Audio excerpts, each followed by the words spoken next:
they have all kinds of money. I don't want to see golf become two tours out there, the PGA Tour.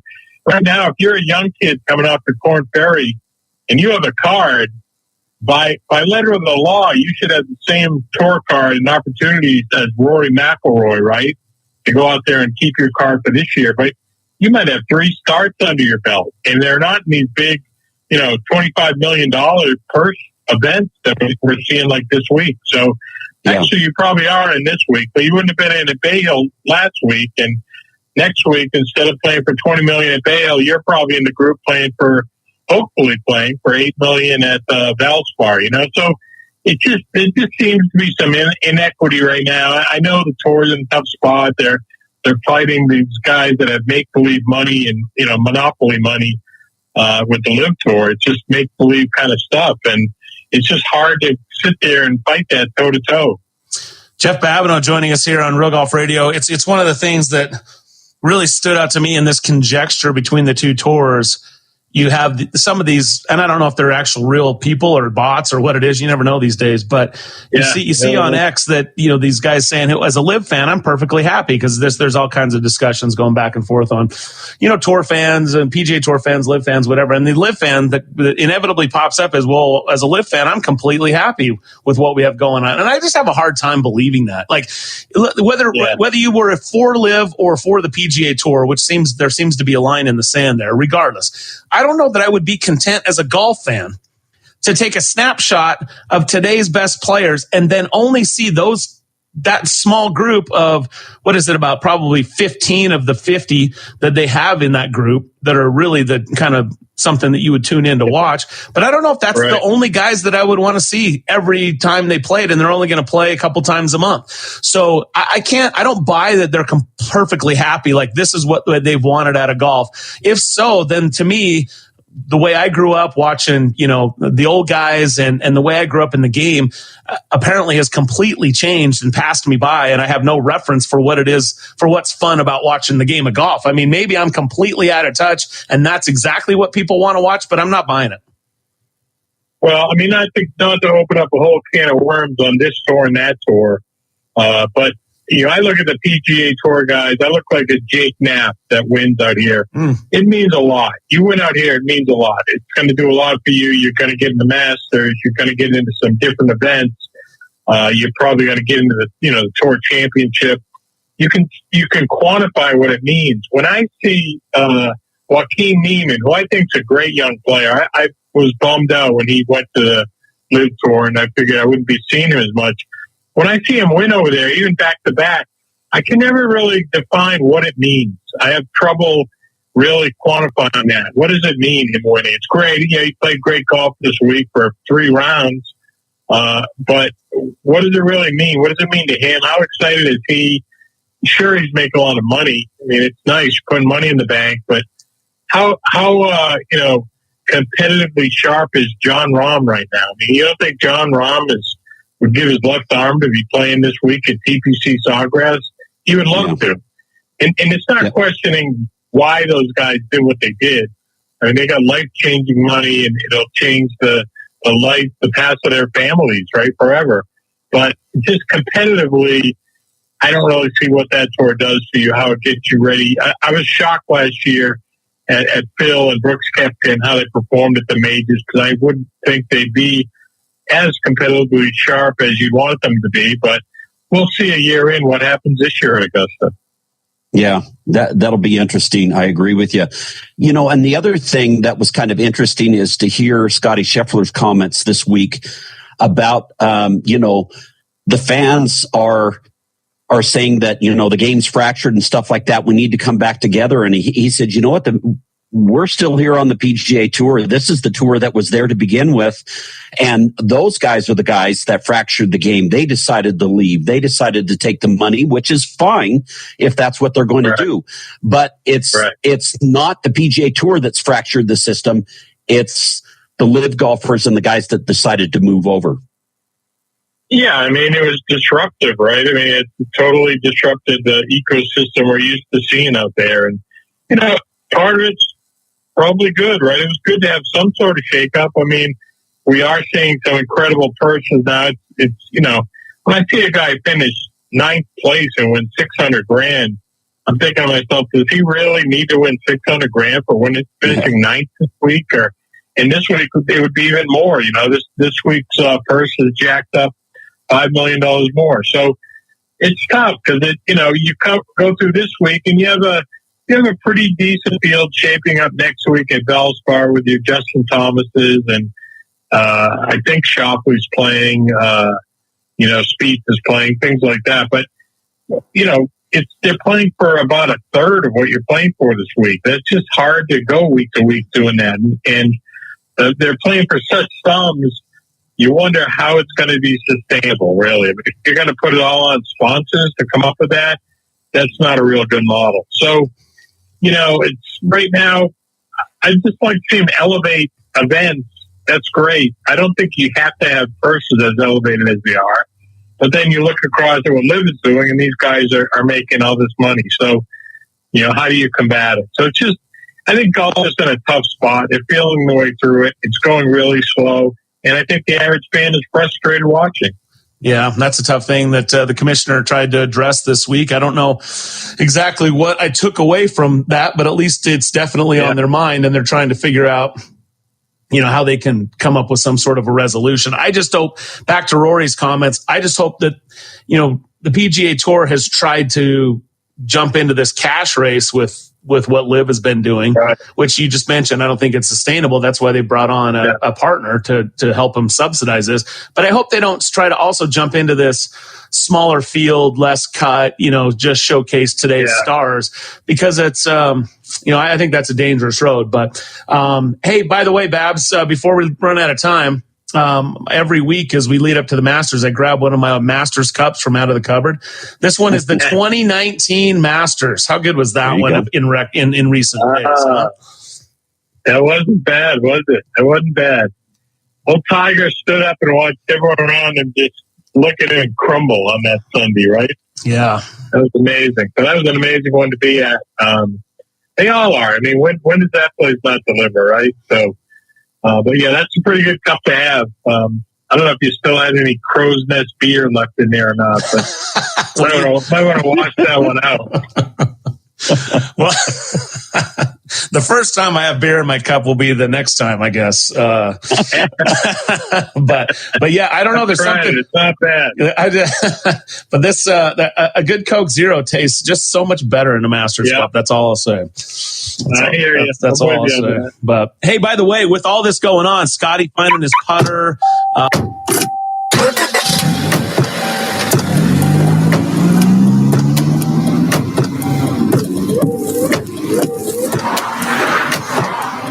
Driving has a rhythm all its own.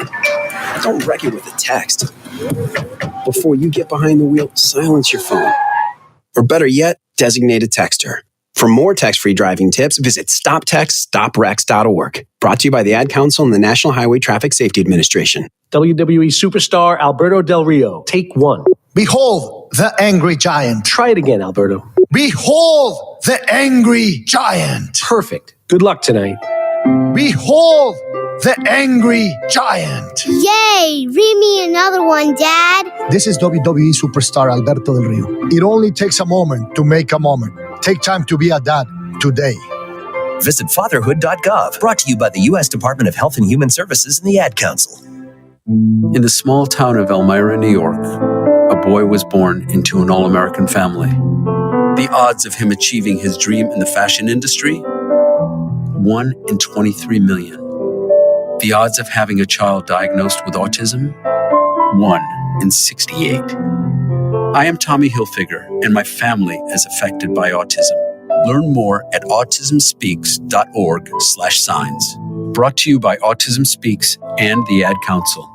Welcome to Calvin's Barbershop. You all got to see this. I don't even want to know what you're looking at on that phone. Well, you should. I was learning about the dangers of high blood pressure and that we need to get ours checked regularly. High blood pressure can increase the risk of heart attack or stroke, but this text program can help keep it at a healthy range. Just text Barbershop to 97779 to sign up. I'll get right on it as soon as I'm done with this baby panda video.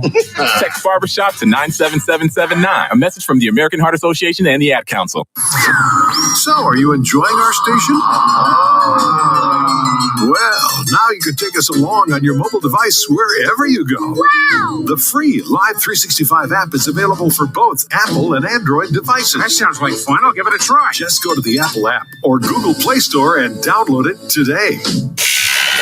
You're listening to WRDB, Western Reserve Digital Broadcasting, Youngstown, Warren, Salem, and around the world. The Mahoning Valley's leader for golf, Milk Creek Golf Course, is now booking tee times for 2024. We offer stay and play opportunities available with 9 area hotel partners. For more information, visit our website at millcreekmetroparks.org. Also, look for new, exciting opportunities coming soon, including an indoor player development center with Trackman, an indoor Callaway club fitting center, and an Odyssey fitting studio in 2024. Follow us on Facebook at Milk Creek Golf Course or call 330-740-7112.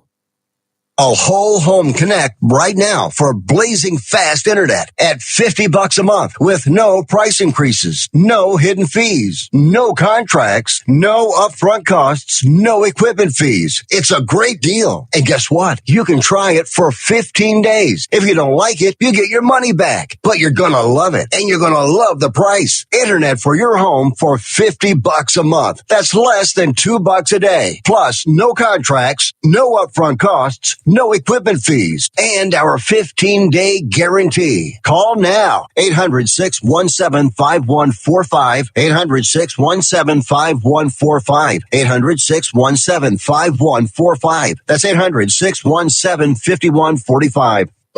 Has someone in your family lost a job recently, and now you can't afford your mortgage payment? Or do you have a rental property and your tenants aren't paying you? Quick Cash Offer can come to the rescue and pay you cash for your home immediately. Yes, sell your home and get cash all over the phone without dealing with real estate agents and risking your safety by showing your home to lukewarm buyers. You don't need to lose your home to foreclosure. If you have any equity in your home, we will buy it and give you cash within days, all in a simple over-the-phone and virtual process. Call Quick Cash Offer now before the economy gets worse. Sell a home you can't afford or just don't want to get the cash you need today. 800-788-1499. If you're looking for the most epic place on earth, let's start at the base of a massive waterfall. Then trek through the thick jungle. Then climb to the peak of a snowy mountaintop. Then once you get there, keep going. Because with intelligent 4x4 and 7 drive modes and a Nissan Pathfinder, the search is the real adventure. Available feature. Intelligent 4x4 cannot prevent collisions or provide enhanced traction in all conditions. Always monitor traffic and weather conditions. You're listening to WRDB, Western Reserve Digital Broadcasting, Youngstown, Warren, Salem, and around the world. The Mahoning Valley's leader for golf, Milk Creek Golf Course, is now booking tee times for 2024. We offer stay and play opportunities available with 9 area hotel partners. For more information, visit our website at millcreekmetroparks.org. Also, look for new, exciting opportunities coming soon, including an indoor player development center with Trackman, an indoor Callaway club fitting center, and an Odyssey fitting studio in 2024. Follow us on Facebook at Milk Creek Golf Course or call 330-740-7112.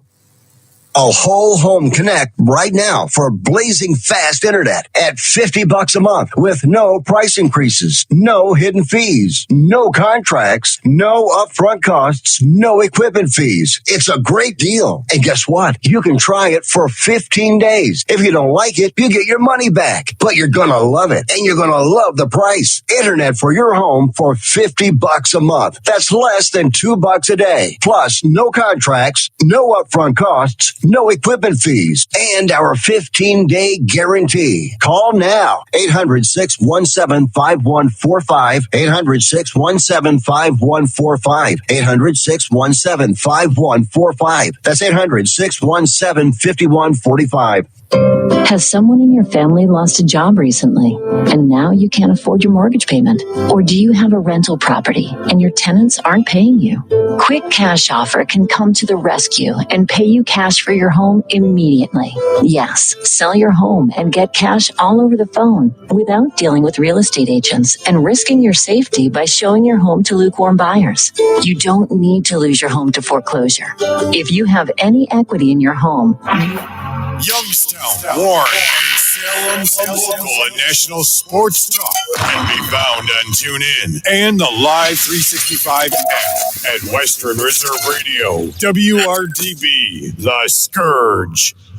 The Mahoning Valley's leader for golf, Milk Creek Golf Course, is now booking tee times for 2024. We offer stay and play opportunities available with 9 area hotel partners. For more information, visit our website at millcreekmetroparks.org. Also, look for new, exciting opportunities coming soon, including an indoor player development center with Trackman, an indoor Callaway club fitting center, and an Odyssey fitting studio in 2024. Follow us on Facebook at Milk Creek Golf Course or call 330-740-7112. During the fall and winter, grilling season never ends, and Gessler Propane is your local supplier that makes sure you get your hard-earned money's worth. Why go to gas exchanges to pay higher prices for tanks not filled to capacity? Gessler Propane makes sure you're prepared for year-round grilling with 100% filled tanks at a reasonable cost. See Bob Monday through Friday, 10 to 4, and Saturday, 9 to 3 at Gessler Propane, 702 Youngstown Poland Road, Struthers, or call 330-755-9119. Gessler Propane. They got gas.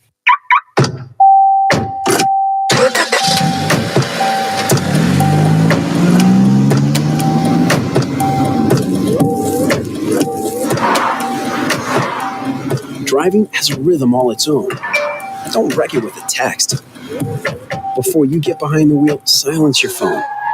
Or better yet, designate a texter.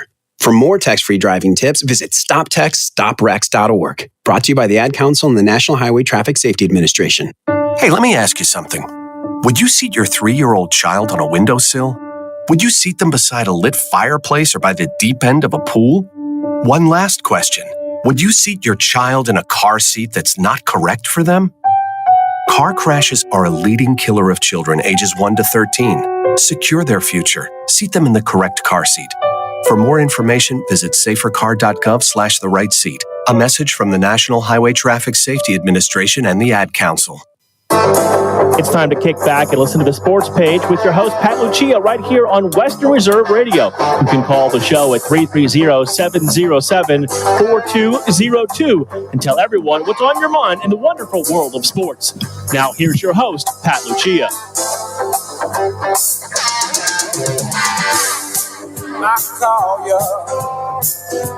Saturday morning sports page. Pat Lucia. It is Western Reserve Radio is the station you're listening to, and I do the Saturday morning sports page every Saturday morning here on Western Reserve Radio from 9 to 11, and we got a lot to get to in the wonderful world of sports. My man Irish Mike will be calling in here a little bit to bail me out. I always need somebody to bail me out, and that's my life, getting bailed out. But we do the sports, and there's a lot to get to today. NCAA, now we are down to 32 teams. Yes, we start at 68, go to 68. The play-in gets you 64. Thursday's 64. Thursday, Friday, you eliminate half the field, and you get to 32. And then by Sunday night, late Sunday night, we will be down to the Sweet 16. And then a week from Sunday, we will be down to the Final Four. So this is the time of year that college basketball is front and center. And for those who played brackets, I hope you didn't pick Wisconsin to go real far or Kentucky to go real far, because they are done. Nebraska, another Big Ten team that flamed out. But the SEC took a pretty big hit yesterday. Pretty much losing their team. I believe they had 6 teams in. Don't hold me to it, but they've lost 4 of them. So the SEC kind of what I said, pulled a Big Ten from years ago. Big Ten would always get 9 teams in, and they were done by the Sweet 16. So these mega conferences putting in multiple teams have historically, depending on the conference, usually the Big Ten does not fare well in this tournament, and the SEC so far not so good. Auburn had a real bad loss yesterday, upset. So people obviously screaming and yelling. I don't know if I have heard the people screaming and yelling for Bruce Pearl's job, like the Kentucky fans did after the Thursday night debacle, where Kentucky lost tough game to Oakland. And that's not the Oakland out in California. That's the Oakland basketball team up in Michigan. And yes, for the local folks out there, does that team ring a bell? They play in the Horizon League. YSU, Youngstown State, plays in the Horizon League. Youngstown State, I believe, finished second. Oakland won the Horizon and went out and upset Kentucky. And in essence, now the fans in Kentucky are getting talk about upset. Not only is the team upset, but the fans are upset. Seems like that always ties in. When the team gets upset, the fans are upset too. And very upset are the fans. In fact, yesterday morning after the loss, Kentucky's loss to Oakland, all the fans were kind of screaming and yelling, wanting to know, wanting Calipari basically to be fired. And there's only one minor drawback, and I shouldn't use the term minor, but it will cost Kentucky somewhere in the neighborhood of $33 million to fire John Calipari. Now, if they wait another year, basically they can fire him and only pay him $27 million. So as somebody would say, that's a lot of coin, sort of to speak, as you want to spend that much money to get rid of John Calipari. He has not done well the last few years in the tournament. This year, he was a 1 and out, losing again to Oakland. Oakland came to play, a lot of three-pointers, made a lot of shots. Kentucky didn't play, was not known for their defense, but we've seen this, obviously. This is what the tournament is made of. It's made of upsets. Purdue last year was dumped first weekend. They were dumped 16th seed, which I believe was Fairleigh Dickinson beat them last year. So if you take this tournament, you always have these upsets. A lot of, I see, if you break this tournament down, I would say Kentucky was probably the biggest upset so far. They were a 3 seed getting upset by a 14 seed. So Kentucky's out. They go home. Calipari still has 5 years remaining on his contract. The buyout for this year, this says about $34.9 million as of April 1. If he's fired without cause, the number I heard was $33 million. So what's a couple million here or there? John Calipari, for those wondering, he is 65 years old. He will be paid next season, or the 24-25 season, he will be paid $8.5 million. And then he gets $9 million each year after that. So that's how his contract kind of maps out. And I believe he will be coaching there between 2028 to 2029 would technically be his last season. So if you do kind of the fast math on that, that's what, 4 more years. So John Calipari is going to be pushing 70 when his contract is up at Kentucky. So we'll have to wait and see what ultimately happens down in Kentucky. But if I was, quote, a betting man and wanting to wager whether or not John Calipari loses his job, I would basically say that he probably isn't going anywhere. But here's an interesting stat for everybody. Starting with the Auburn loss in 2019, John Calipari is 2-8 in the postseason. Again, he has a lot of freshman players, and they have a tendency to be one and done. He probably is the best recruiter out there as far as college coaching. He also, again, loses the younger players to the NBA very quickly. He runs into this when he's playing teams, and this is what happens in the NCAA tournament anyway, is if you've got an older team of juniors and seniors, like play it like in Oakland or one of the lower seed teams, they've been together for 3 or 4 years. They're older. They're 23, 22 years old. They're playing these younger teams, make up a lot of freshmen, maybe sophomores, and you're looking at that age range of maybe 18, 19, 20. So there's about 2 to 3 year difference in the players out there. And we see it time and time again, especially in the tournament, where these older, more seasoned team, lower seeds can pull these upsets kind of out of the hat. And that's exactly kind of what happened to the Kentucky Wildcats on Thursday night. They kind of walked into that loss. So interesting to see what will ultimately happen with John Calipari and Kentucky, whether or not they decide to buy him out. If they go that direction again, the price tag is somewhere in the neighborhood between 33 to 35 million, depending on which newspaper you read.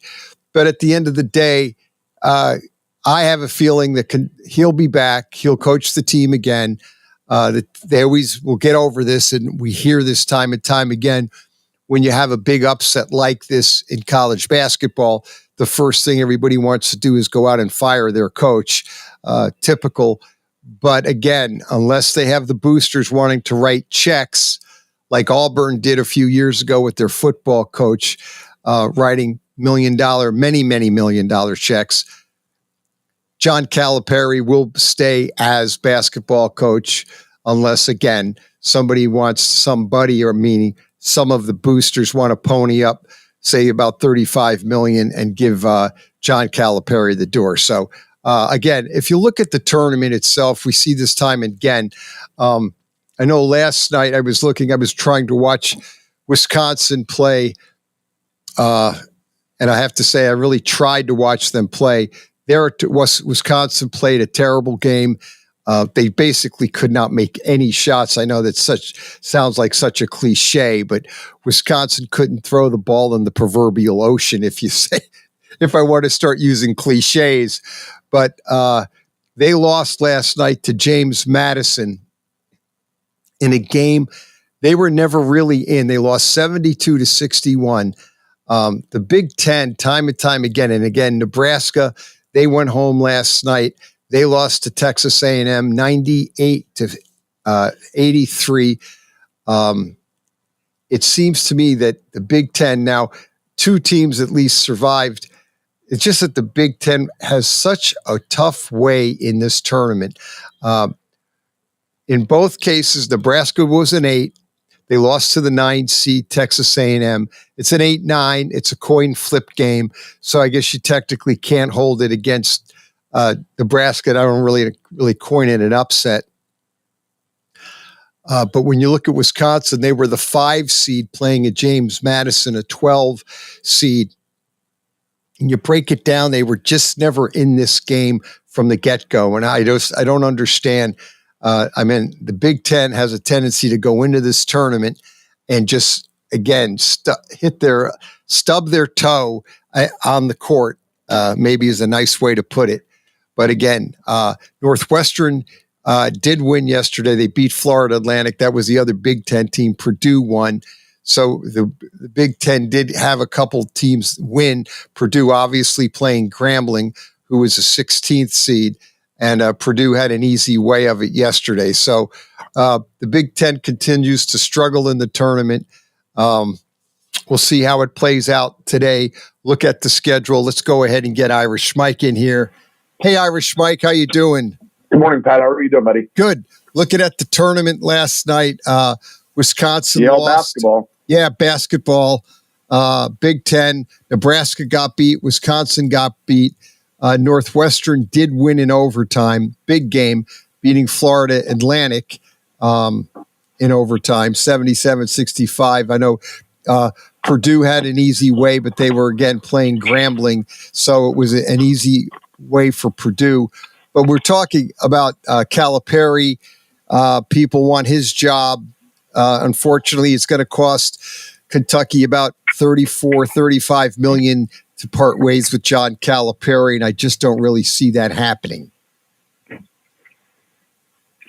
No, but I think he has to change some of his recruiting philosophy, don't you think? Yeah, you would think he needs to do something.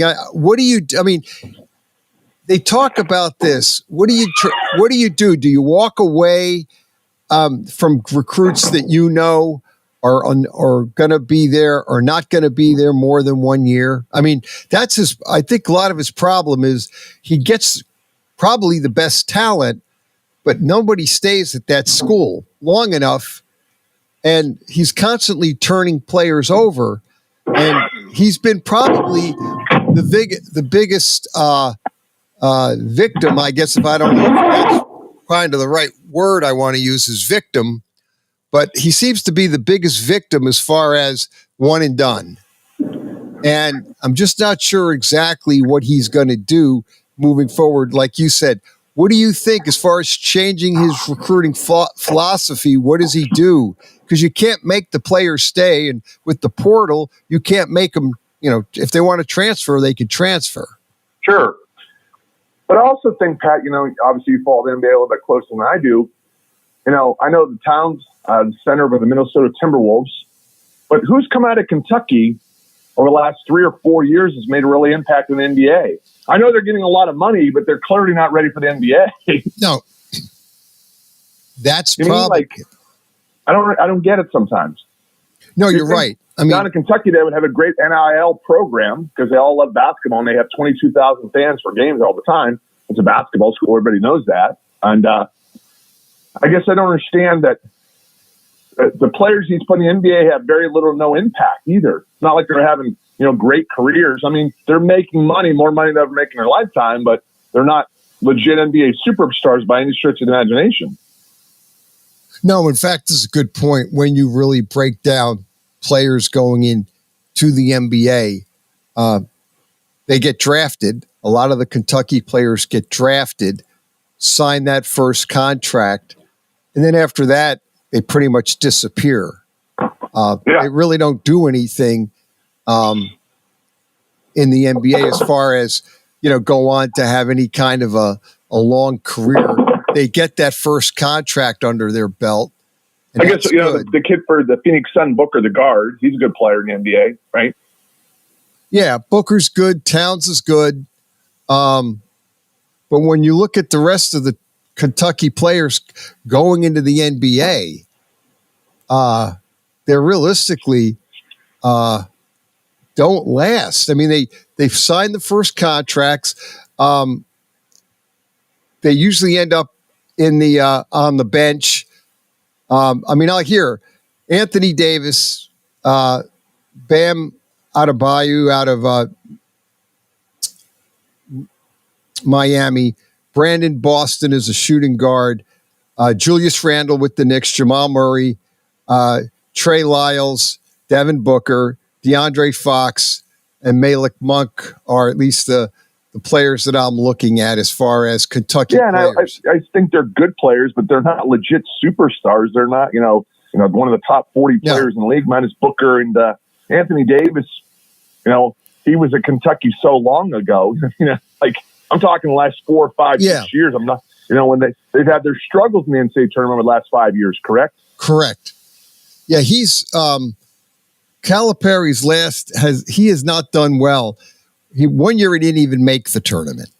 Yeah. He had a real off year. But if you really look at how he's done and I think that's what has a lot of the Kentucky fans upset is the fact that he really hasn't done anything realistically in the last 4 to 5 years in the tournament.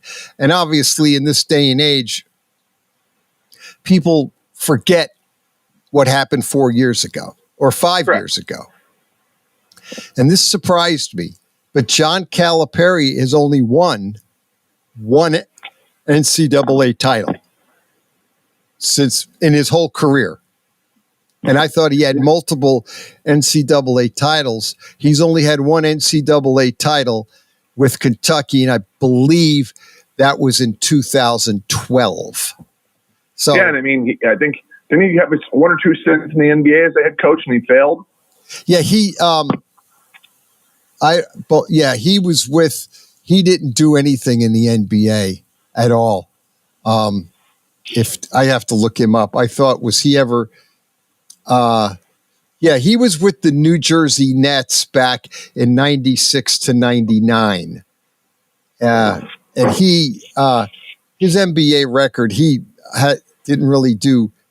I'm looking here. He didn't really do anything in the NBA as far as the coach goes. And they always talk about him going back to college and coaching, and I just don't really see it happening.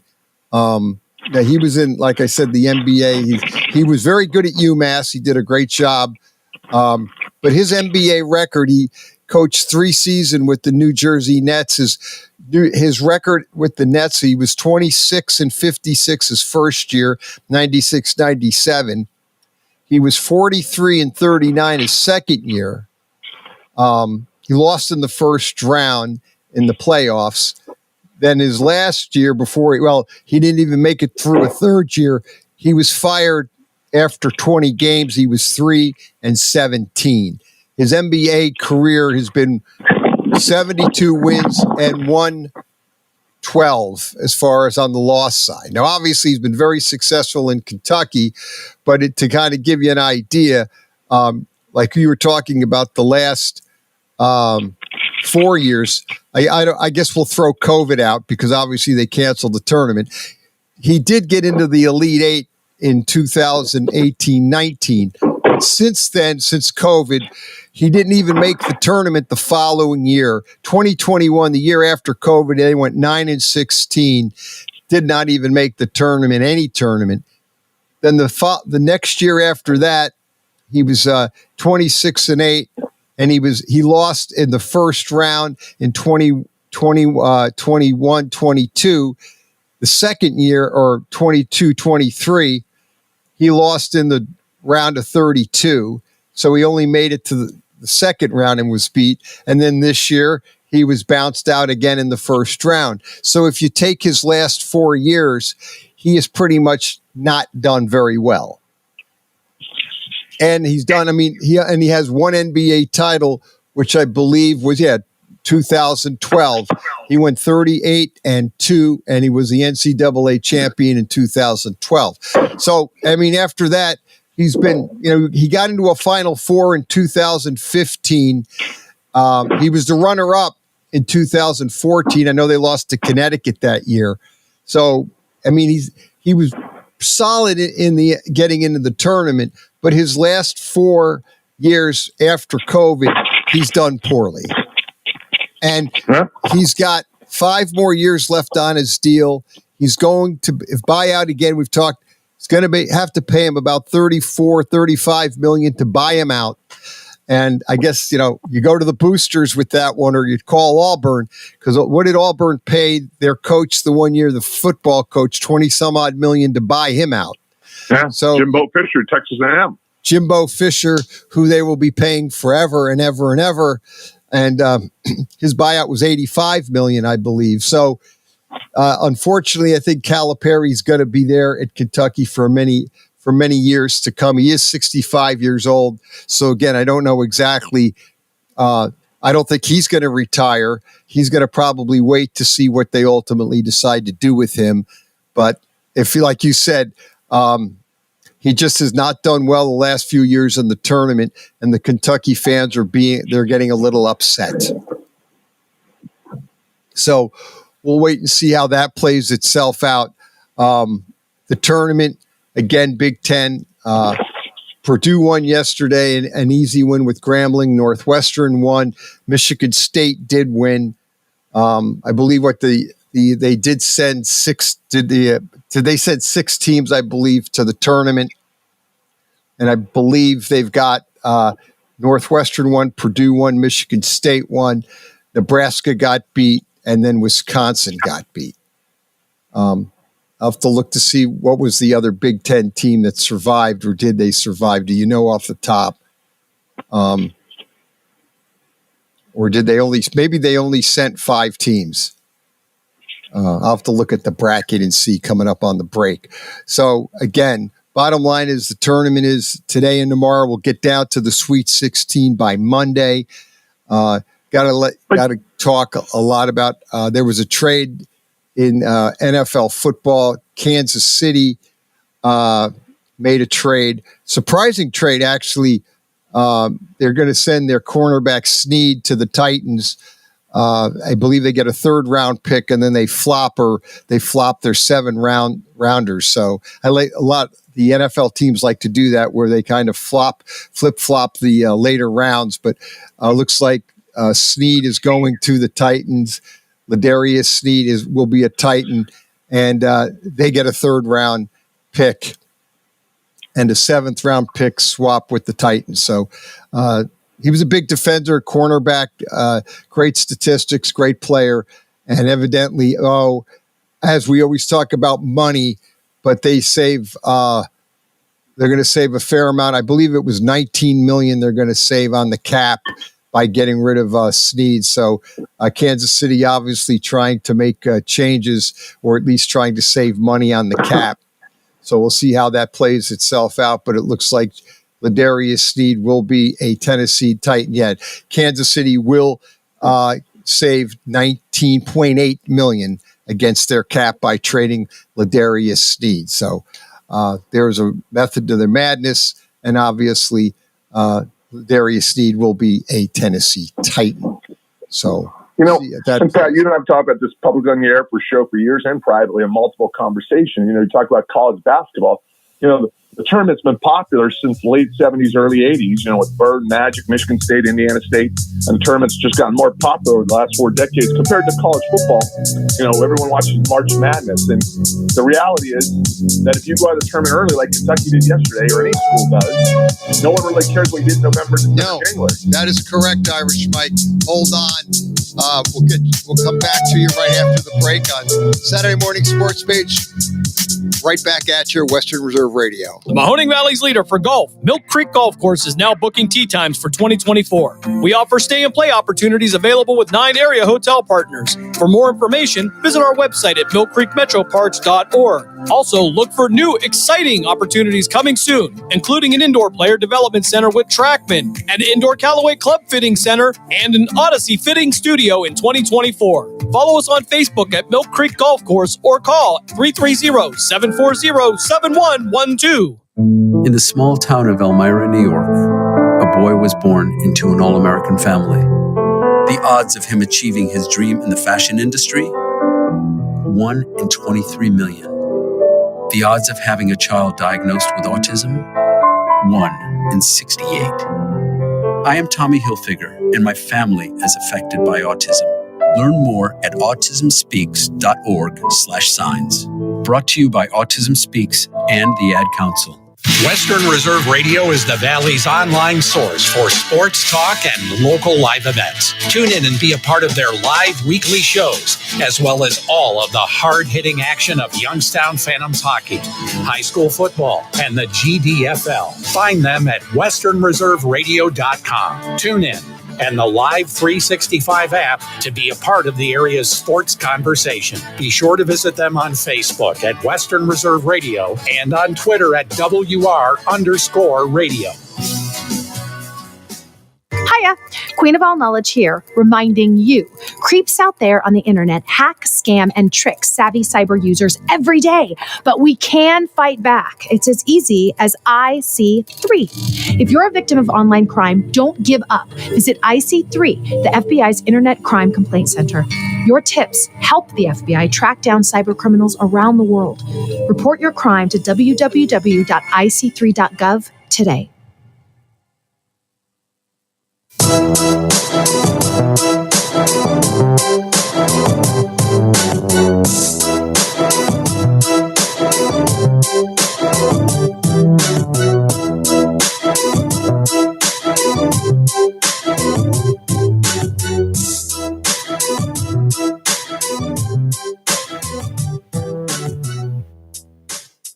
Saturday Morning Sports Page coming right back at you. Western Reserve Radio is the station you're listening to. We'll bring Irish Mike back in. Hey, Irish Mike. Yeah, we're talking, Pat, before the break in the NCAA tournament. Obviously college basketball has changed significantly over the last decade or so. And obviously with betting on basketball and the tournaments become more and more and more popular more than ever before. But you start playing games the first week in November now. Back when we were growing up, they didn't start regular season games till right around, a week right around Thanksgiving time, which is like the third, fourth week in November. Now they're starting games in early November, like the first week, because they start practice now the 1st of October.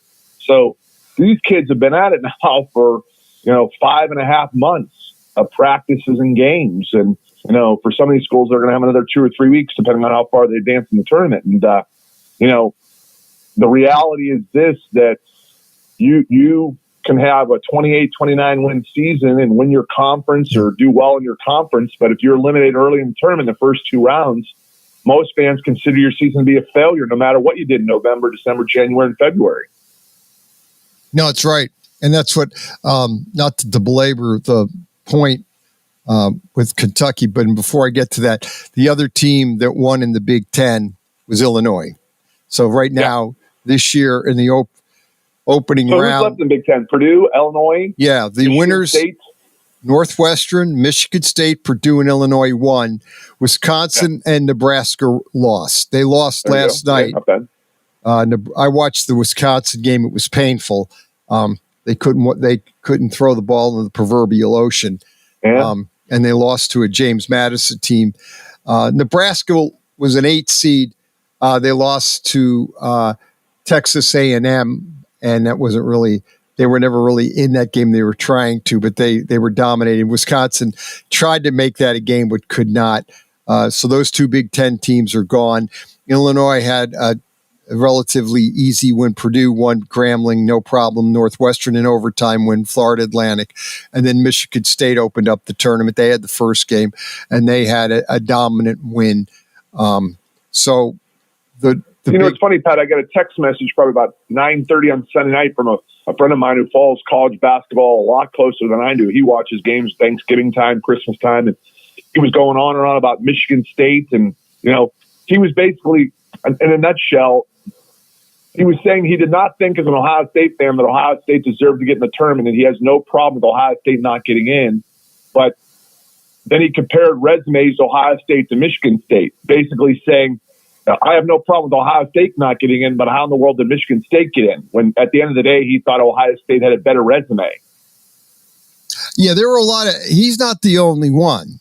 There were a lot of naysayers out there, if I want to call them that thought that Michigan State, they play a season. When they start the season, they don't have any really easy games, but they lost. Yeah. And someone brought that up, say they were right. You can play those games, but you got to win a couple of them. You can't just lose and say we're playing a hard schedule. Right. And that's what a lot of people said about Michigan State. I believe the number they threw, they were 3-9 against ranked teams. So you're right. And that's what people were saying. It's saying exactly that. Yeah. You think Tom Izzo gets the benefit of the doubt? Oh, I don't think there's any doubt of that. I mean, I always thought that Izzo definitely gets a break. And there's no doubt about it. I think he gets in on his reputation alone. And I mean, but Michigan State's the kind of team, they are a funny team because I didn't think they had I agreed with the guy. I think Ohio State, you can make an argument, and this is what a lot of the critics are saying, that the committee does not look at how a team is playing currently compared to the way they were playing. And they brought Ohio State up in that fact and said, but once they had the coaching change, this was a different team. Yeah. And the other thing you see is you saw how Illinois went on to win the tournament. Ohio State, realistically, they lost a tough game to Illinois by 1 basket. I mean, you could make the argument that Ohio State might be the 3rd or 4th best team right now in the Big Ten, but because they had that bad losing streak in the middle of the season. And then they fired their coach middle of February. They fire him in the middle of February, and now, they were actually playing pretty good. They lost 77-74 to Illinois in the tournament, but they played them. They were up by 10, and you could see Illinois is just by far better team. They might be one of the best teams in the NCAA tournament. Now, whether or not they can continue to win, we'll have to wait and see. But the bottom line is, the other criticism was the Big East, they only put 3 Big East teams in and 6 Mountain West teams.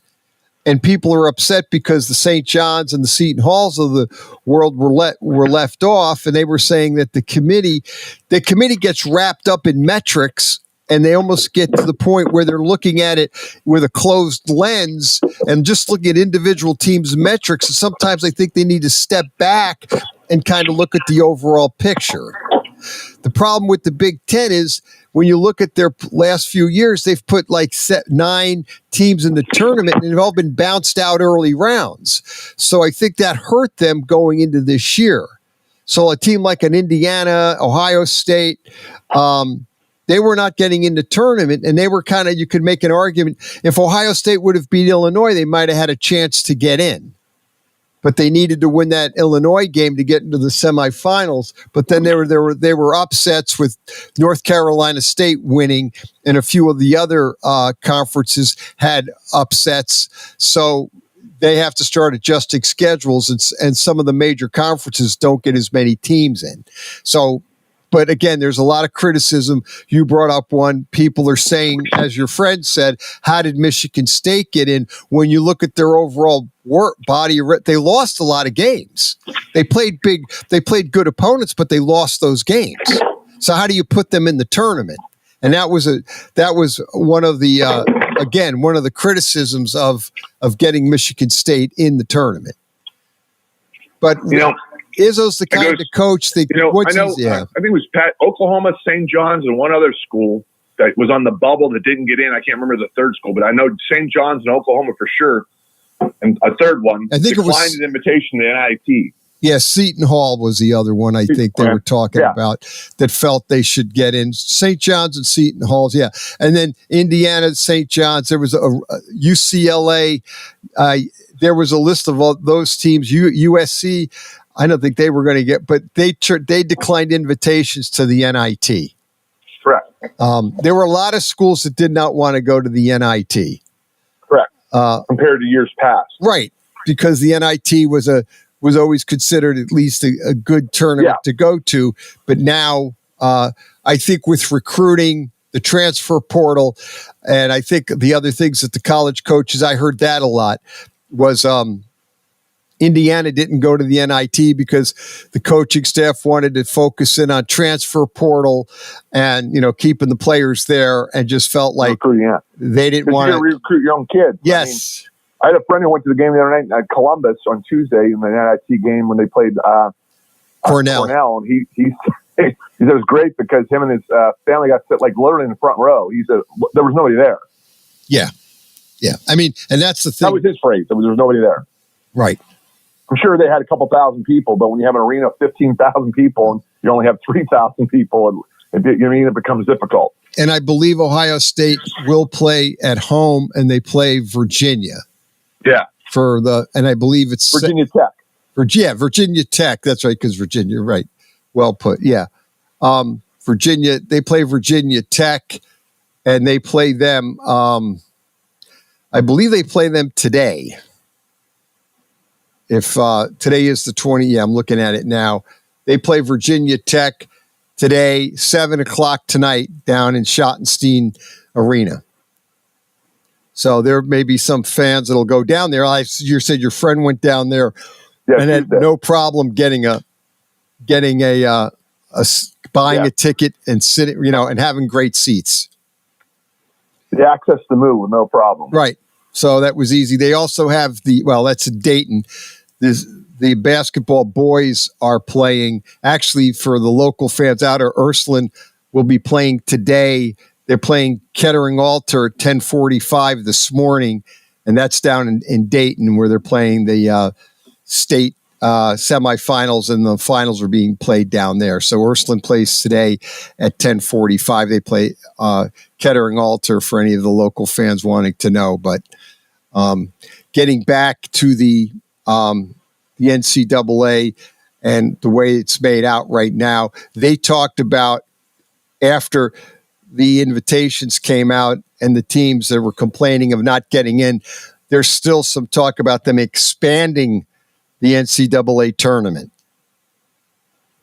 They're talking from 66 to potentially 80 teams is what I've heard. Now, I think there's a lot of critics that don't want to see that happening because of what ultimately is it going to do. I mean, right now, the way it's real interesting. because of money involved, when you look at these teams, the NCAA tournament, and they're not the only one. I'm going to go to the other leagues to kind of give you an idea of almost how the regular season is almost meaningless. And the NCAA basketball, for the sake and purpose, is the regular season is pretty much meaningless. I mean, I have to admit, I don't follow a lot of college basketball. Maybe in February I start watching games. After the Super Bowl. Right. You make it more. You got to make it more meaningful, Pat Lucia. You make the regular season conference champion the automatic bid to the NCAA tournament. Yes. And because God bless North Carolina State. They won the ACC tournament. They won 5 games in 5 nights last week: Tuesday, Wednesday, Thursday, Friday, Saturday, and they were the ACC champions. And they got the automatic bid. But up until that point, they had done nothing all year for 4 months. Then you can talk about illnesses and injuries. We missed this guy for 20 games. He got hurt. One of our better players. And I understand there's multitude of reasons why some teams struggle, but then that kind of just tells you, you could play really bad basketball for 3.5 months and get rewarded for one good weekend. Exactly. And that's where a lot of the critics are saying that they need to, as you said, adjust that to say that at least make especially your lower divisions, like the Indiana State that got beat in their tournament and was out of the NCAA. Correct. That was another team. They ran metrics that said they should have got in, and they didn't get in. But they were in the Missouri Valley Conference, and that's just really, they put one team in, and that's it. Whoever wins the tournament. To your point, what they should do is at least let the regular conference winners automatically get in. And then whoever wins the conference tournament would get a bid. But Correct. You could break it out that way, so at least you would give incentive to the team that won the conference title during the regular season. They would automatically get a bid into the tournament. Now, the only problem you have with ultimately that is you're probably going to edge out a few extra. Like if Indiana State would have got in, they would have everybody was upset that Virginia got in. Yeah. And then ultimately they played that absolutely horrific game Tuesday night. I believe it was Tuesday night. And they got absolutely destroyed and they looked terrible. And people were just outraged and saying, how do they put Virginia in the tournament anyway? Look how bad they were. Correct. And that's a fair statement. It is. And this is kind of what you're going to get is when a team like that plays that bad. And that was the play-in game that they were in, and they played horrific. And again, you're stuck with them, and people are upset that saying, like the St. John's of the world, the Seton Halls of the world are seeing Virginia getting in and playing that badly. They're saying, we obviously wouldn't do that. We would at least give you a better play-in game than they did. You can't argue with them. No. But if you look at the other, when you break it down, when you look at these other leagues, like I'll give you an example. Like when you there's 32 teams in the NFL, 14 of those teams make the playoffs. So not quite half the teams in the NFL gets in. Baseball has 30 teams, 12 teams get in. Hockey has 32 teams and 16 get in. But the worst, I guess, I don't know if you want to call it the worst offender, but the NBA, they play 82 games. They have 30 teams in the NBA. 20 teams make the playoffs in the NBA. And now I actually argued about that the other night with Shaq and Charles Barkley and Kenny Smith. That Charles Barkley said he does not consider those, that first round, 7 versus 10, 8 versus 9, those play-in or whatever you want to call it, he does not consider that to be that you're a playoff team. Now, I mean, you could argue that semantics and, when Shaq said, hey, that's the rules we play by now, that got switched 4 years ago, and it is what it is, whether we like it or not, whether we agree with it or not. Well, and the thing is, the NBA went to play, they had that little play, they have that play-in. Yeah, correct, yeah. But that's what Charles said. Right. He did not believe that those 4 teams in his mind are not playoff teams. But Shaq said we used to take 8 teams, right? Right. It used to be 7 and 8 teams are really playoff teams. It just changed the format 4 years ago. Because in the past, 8 teams would make it from each conference, making 16 teams total. Right. It used to be 8 and 8. Yeah. They boosted it up for 10, and they actually went 10 and 10. But when you look at Miami Heat, they were in the play-in tournament last year. Miami Heat was a play-in tournament. They were actually one possession from losing to the Chicago Bulls and being bounced out of the tournament. Correct. And they won. They ended up in the finals. Right. They ended up in the finals. They went all the way to the finals. And I think when it saves teams, like you take the 76ers, Joel Embiid's been out now for about a month. What was he missed the last 15, 20 games, and he's probably going to be back in 2 or 3 weeks. So, I've argued with friends for years about this. Like, use the NBA for an example, okay?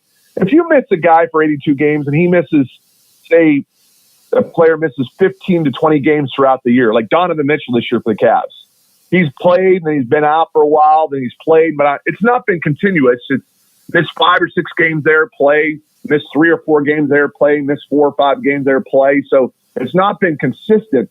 But when you lose a guy for the year, he's going to be out the next 5 months. That's completely different than a guy missing 15 to 20 games throughout the regular season for one injury and another.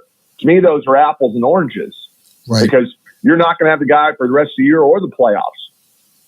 Right. Because here's the reality. The Cavs won a lot of games 2 years ago. They won a lot of games last year, and they're winning a lot of regular season. But if they get knocked out in the first round this year, J.B. Bickerstaff's gone. Yeah. No. Well, I don't care about winning 50 regular season games. And I don't think most fans do. They'll say they do. All those games in December matter. You want home court advantage. And, I've heard great NBA players say, yeah, we like to play on our home court, but we know if we're damn good in late April, early May, we can win on somebody else's floor because we can do that because we're pretty good. Well, look at the years, since you've brought it up, look at the years that when LeBron was with the Cavaliers, his first go around. I always use this argue. Always use it. 08, 09, 09, 010, his last 2 years before he left for the Miami Heat. They had the best record in the NBA. They had home court advantage throughout the entire playoffs and got nothing out of it. Nothing. No. In fact, I use that argument against friends all the time. We argue about this constantly because they, in their eyes, the regular season matters, winning games matters. Like I saw a topic. I've always believed, Pat, because a lot of Cleveland fans hate the Dolans, the owners, the Guardians, that they dish the Guardians. There's no excitement. We don't like the Guardians because they're cheap. They won't spend money, yada, yada, yada. And my argument's always been under Tito. They made the playoffs 6 or 7 times. They won the division 4 or 5 times. And, they got the playoffs. They won playoffs rounds. They got to a World Series. And because they hate the owners so much that they dish on the Guardians / Indians all the time. And the Cleveland media does it. Their sports broadcasters do it. Their talk radio hosts do it. And, then you look at the Browns and Cavs, when I sit there and look to myself, yeah, they win some regular season games, but they don't win divisions. Like, they get bounced out of the playoffs real early. Like, so why did they get a pass? Yeah. We're in a culture now. You just got to win the off season, right? You just got to win the off season. No, this, Pat. You're a big Ohio State fan. We might have not played college football this year. Ohio State's earmarked to win the national championship this season because all those kids came back. Yeah, everybody did. We might as well even play. Yeah, give them the trophy right now. We don't have to play those games next fall, next winter. We don't have to play any of those games. Yeah, you're right. But here's your problem with that too: is now the expectation level is through the roof. Yes, and I remind Notre Dame fans of this all the time. I remind Ohio State fans of this all the time. 10 weeks ago, Michigan won the national championship. I know neither fan base wants to acknowledge that, and they both, Notre Dame fans and Ohio State fans, pretend like it completely didn't happen. And I'm amazed by that. I have a friend who's a Michigan fan. He always says national champs, national.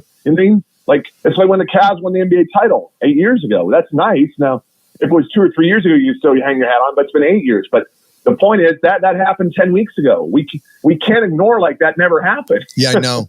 Ohio State. But they do. Fans, right? They do. The Buckeye fans. Oh, we're in spring football now. We're on the new season. Let's just pretend like that didn't happen. Let's not even acknowledge it. Yeah, I find that comical. And I don't like Michigan either. No, I know, but right. And they don't want to give Harbaugh any credit for being might be the best coach out there. Obviously, now he's moved on, and I'm sure Buckeye fans are glad he moved on, because if he had stayed in Michigan. We're in the culture, Pat, now in pro and college sport. Just win the off season. You don't have to do anything. Yeah. Just win the off season. Yeah, win the off season. Free agency signings, trade, getting guys to stay for their senior year, in both college and professional sports. You just got to win. You talked about those teams neglecting the NIT bid, right? And what they say they want to focus. They want to focus on NIL. They want to focus on their roster, keeping kids. They're more concerned about that than playing another 2 weeks of basketball. And that's the thing too, is there were a lot of teams. I was very surprised that basically this was an interesting list. Here's the teams that declined the NIT. Okay. Arizona State, California, Florida State, Indiana, Maryland, Memphis, Oklahoma, Ole Miss, Oregon State, Pittsburgh, St. John's, Stanford, Syracuse, UCLA, USC, and Washington. Wow. Yeah. And at first I thought it was just, I heard Indiana wasn't going to go. I heard that one. And I heard about Maryland not going. Then I heard, St. John's didn't go. And then I heard like Pitt. But it's like I said, I knew there were like 4 teams. Well, there are a lot more than just 4 teams. These are all obviously teams in Power 5 conferences that get bids and basically turn them down. Well, during his rant on Sunday night, I mentioned St. John's, Oklahoma, and the 13th turning down the NIT on Monday. And my buddy went on a rant about Rick Pitino and the comments he made about his team. Remember those comments he made probably about a month or so ago? He called them out, right. How terrible they were, and they shouldn't go if the coach feels that way, yada, yada. And I said, well, almost at the exact same time, Ohio State fired their basketball coach. So, you can't make an argument for one. Make an argument and say, sometimes the coach comes out and tells the truth sometimes. Well, yeah, and I really, I heard what Pitino said, and I didn't have a problem with what he said. Now, granted, you can make the argument you don't want to air it out at the press, but correct, yeah, absolutely. And that's probably, the biggest criticism, but what he said was probably pretty much. But the funny part was, it was after that the team responded, and they went on a winning streak after he made those comments. Yes. And Ohio State went on a winning streak after they fired their coach. They fired Holt, who went on. That's what I told him. I said, they still went on a winning streak. To me, it's very comparable. It's very comparable that one coach called out his team, they went on a winning streak. Another school fired their head coach, they went on a winning streak. To me, it's the same thing. It's not different. No, it is. You're right. It's pretty much, it's a different version, but in the concept is the same. Different circumstances, but the fact is both resulted in winning streaks. And for the record, the Ohio Holt was fired. Obviously, Diebler took over, and Jake Diebler will now be the head coach for Ohio State. They decided to keep him and make him the head coach, which is a good move. And Holtman got the DePaul job on Monday, I believe. Right, Holt will be DePaul head coach. Went up to DePaul. Good luck. Yeah, because that team has been the bottom feeder. Mark Aguirre's not walking through that door. No. Terry Bradshaw's not walking through that door. Mark, that's right. Yeah, Mark. You got to be old enough to remember those days. Yeah, I remember. Yes, I remember Bradshaw. And I remember Mark Aguirre and a few of the other players. Ray Myers. Joey Meyer. Yeah, exactly. Neither one. None of those players are coming through the front door, and unfortunately, Ray Meyer and his son have passed. I was surprised that his son, Joey Meyer, had passed, but I had read that. Really? I didn't know that. Oh, okay. Yeah, that was Ray Meyer passed. I didn't know about Joey passing too. Yeah, that was kind of a. And the other, he passed. Actually, Joey Meyer died. He was 74. He died December of 29th of 2023. I know it was recently. I was just surprised. And I guess the other, you're talking about iconic coaches like Ray Meyer, was basketball at DePaul, and he did so much with that program. And the strange thing is, Woody Hayes' son, Stephen Hayes, did die also. And I thought it was just really strange that Woody's son had also passed recently. He was a judge down in Columbus, and a very good judge. They were, I was reading an article about him, but then when I had heard that his son had passed, I was quite taken back. But he was also in his early 70s when he had also passed. But these are iconic coaches. And I just, like I said, I remember obviously Woody and then Ray Meyer. He and Woody were kind of, I don't know, probably roughly about the same age, give and take. I think Ray a little bit older. But again, DePaul is going to be a challenge for Holt. They've been really the bottom feeder of the Big East. They've had just an absolutely rough way to go. I'm sure they'll probably give him a fair amount of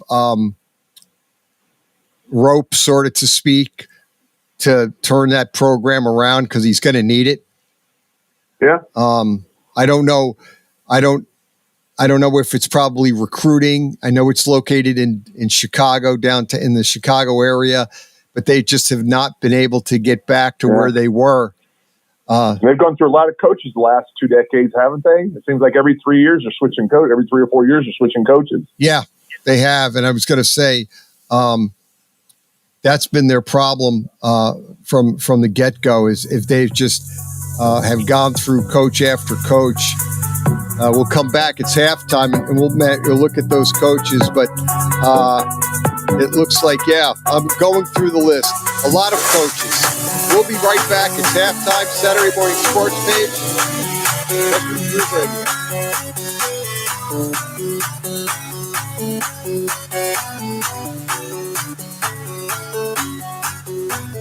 You're listening to Western Reserve Radio, WRDB, The Scourge, a part of the Sports Map Radio Network. Welcome to Calvin's Barbershop. You all got to see this. I don't even want to know what you're looking at on that phone. Well, you should. I was learning about the dangers of high blood pressure and that we need to get ours checked regularly. High blood pressure can increase the risk of heart attack or stroke, but this text program can help keep it at a healthy range. Just text Barbershop to 97779 to sign up. I'll get right on it as soon as I'm done with this baby panda video. Text Barbershop to 97779. A message from the American Heart Association and the Ad Council. The Mahoning Valley's leader for golf, Milk Creek Golf Course, is now booking tee times for 2024. We offer stay and play opportunities available with 9 area hotel partners. For more information, visit our website at millcreekmetroparks.org. Also, look for new, exciting opportunities coming soon, including an indoor player development center with Trackman, an indoor Callaway club fitting center, and an Odyssey fitting studio in 2024. Follow us on Facebook at Milk Creek Golf Course or call 330-740-7112. Western Reserve Radio is the Valley's online source for sports talk and local live events. Tune in and be a part of their live weekly shows, as well as all of the hard-hitting action of Youngstown Phantoms hockey, high school football, and the GDFL. Find them at westernreserveradio.com. Tune in and the Live 365 app to be a part of the area's sports conversation. Be sure to visit them on Facebook at Western Reserve Radio and on Twitter at WR_radio.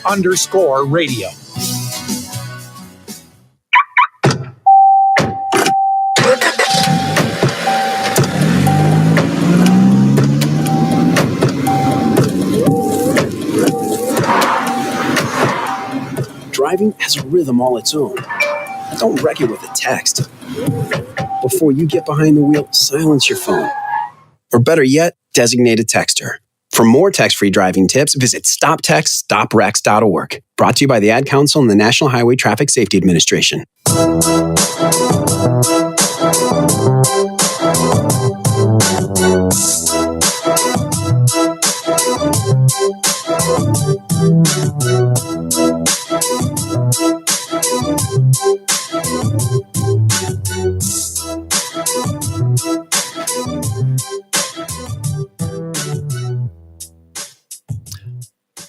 Saturday Morning Sports Page coming right back at you. Got Irish Mike. Hey, Irish Mike. Yes, sir. We're back. I just wanted to throw out, Stephen Hayes, the son of Woody Hayes, unfortunately did pass. He was 76 years old. He passed in 2022, and he was 76. He was a judge down in Franklin County. And again, I just think when for some reason you're talking about Ray Meyer, I know I heard about his son, and then I always think of like those kind of old coaches, stalwarts, kind of like Woody, Ray Myers, a few of those older guys. It's just that obviously they've moved on, and then their sons had Ray Meyer's son was very good coach with DePaul. Woody's son did not go football, obviously, went to law school and then became a very good judge down in the Columbus area in Franklin County. But we're talking a little bit about the DePaul program. Man, they have not, just to kind of give people an idea, I think Holt's a very good coach. Chris Holt, I think, is one of the better coaches out there. We'll get to Ohio State. But to give you an idea what DePaul basketball has kind of done, they have not. Joey Meyer was the national coach of the year in 1987 when he took over for DePaul. But when you start looking at DePaul, they haven't really been anywhere. Like, I think the last time they went to a tournament was in 2004. Actually, take it back. 2007, they went to the NIT and got to the quarterfinals of the NIT in 2007. To kind of give you an idea, their last time they did anything in the NCAA tournament, it was 2004. They got beat in the second round by UConn, who went on to win the tournament that year. So, he's taking on a program that realistically has not had a great history back when you referenced back in the late 70s, 80s, and, they were a very good team back then. And then, but recently, as of 2004, they've just really haven't really done anything significant at all. So I wish him the best of luck because I actually like Holt. I think he's a solid coach. Because he came from Butler to go to Ohio State, so he went back to the conference he left 6 years ago. Right, and the thing with I know Buckeye fans are probably wondering, and you know them, and as well as I know them, they're thinking, well, we could have get a better coach, the Diebler. And yesterday, I was listening to Mad Dog Russo, and he had Steve Wetzel on. And Wetzel's really good. He was a coach. He's like a basketball analyst now, and he's really good to listen to. He knows basketball, but they were rattling off like top 10 programs. And like they were talking, the Michigan job is open. And he asked Wetzel, do you think Michigan's a top 10 job? And he's like, yeah, I don't think so. Does Ohio State a top 10 job? No, I don't think so. It was real funny but Buckeye fans think it is. Like you and I know that for a fact. Like if you think Buckeye fans, like that's what happened when they got rid of Mata, they thought, oh, we're going to go out and get a big coach, a big liner. And you remember that they were like looking and they were getting rejected. Nobody really wanted to coach. And Holt was like a last minute hire. It was almost like we got to hire somebody. He interviewed, okay, let's give him the job because we really don't have anyone else.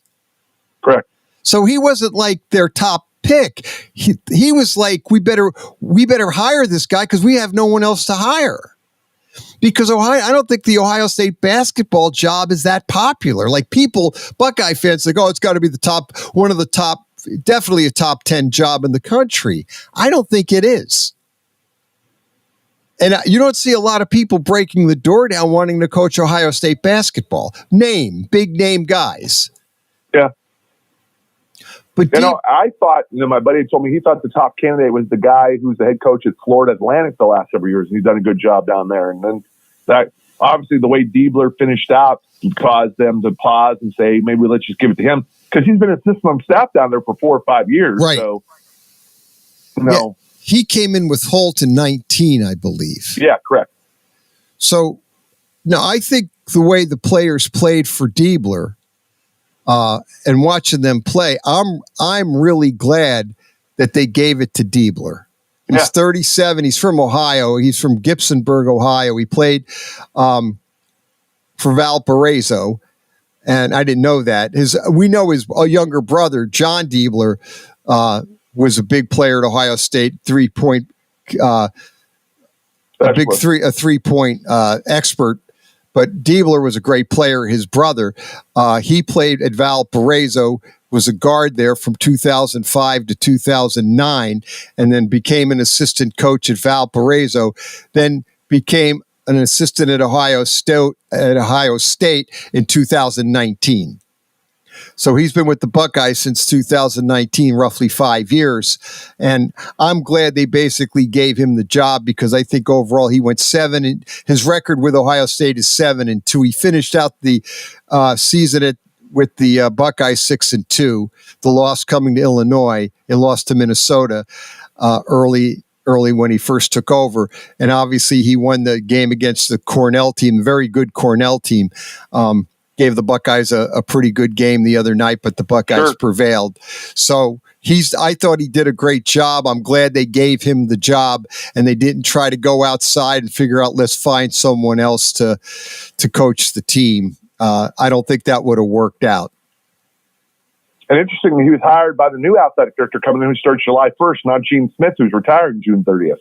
Well, that really makes sense. Correct. Because, that's what goes on in a lot of these like coaches that lose their job. Like, for example, Long Beach State, they fired their coach, Dan Munson, and he ultimately won the tournament at Long Beach State.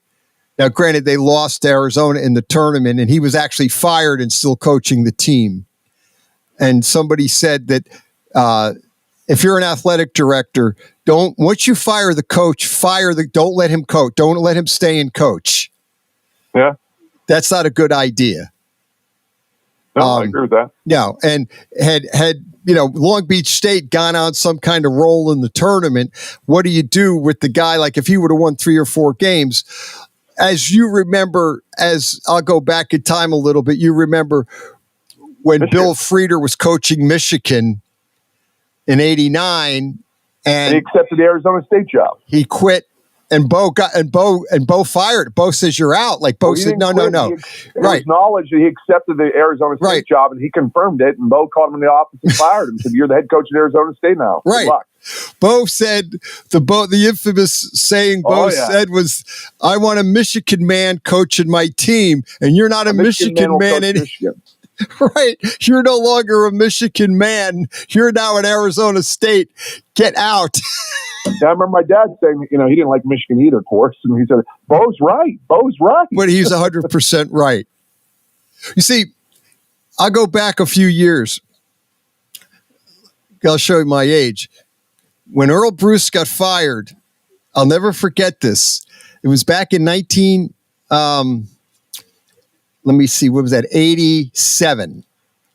They fired Earl Bruce in 1987, the Monday of Michigan week. Then Rick Bay, who was the athletic director, had to do the firing, but Rick Bay said, all right, if I fire him, I'm leaving too.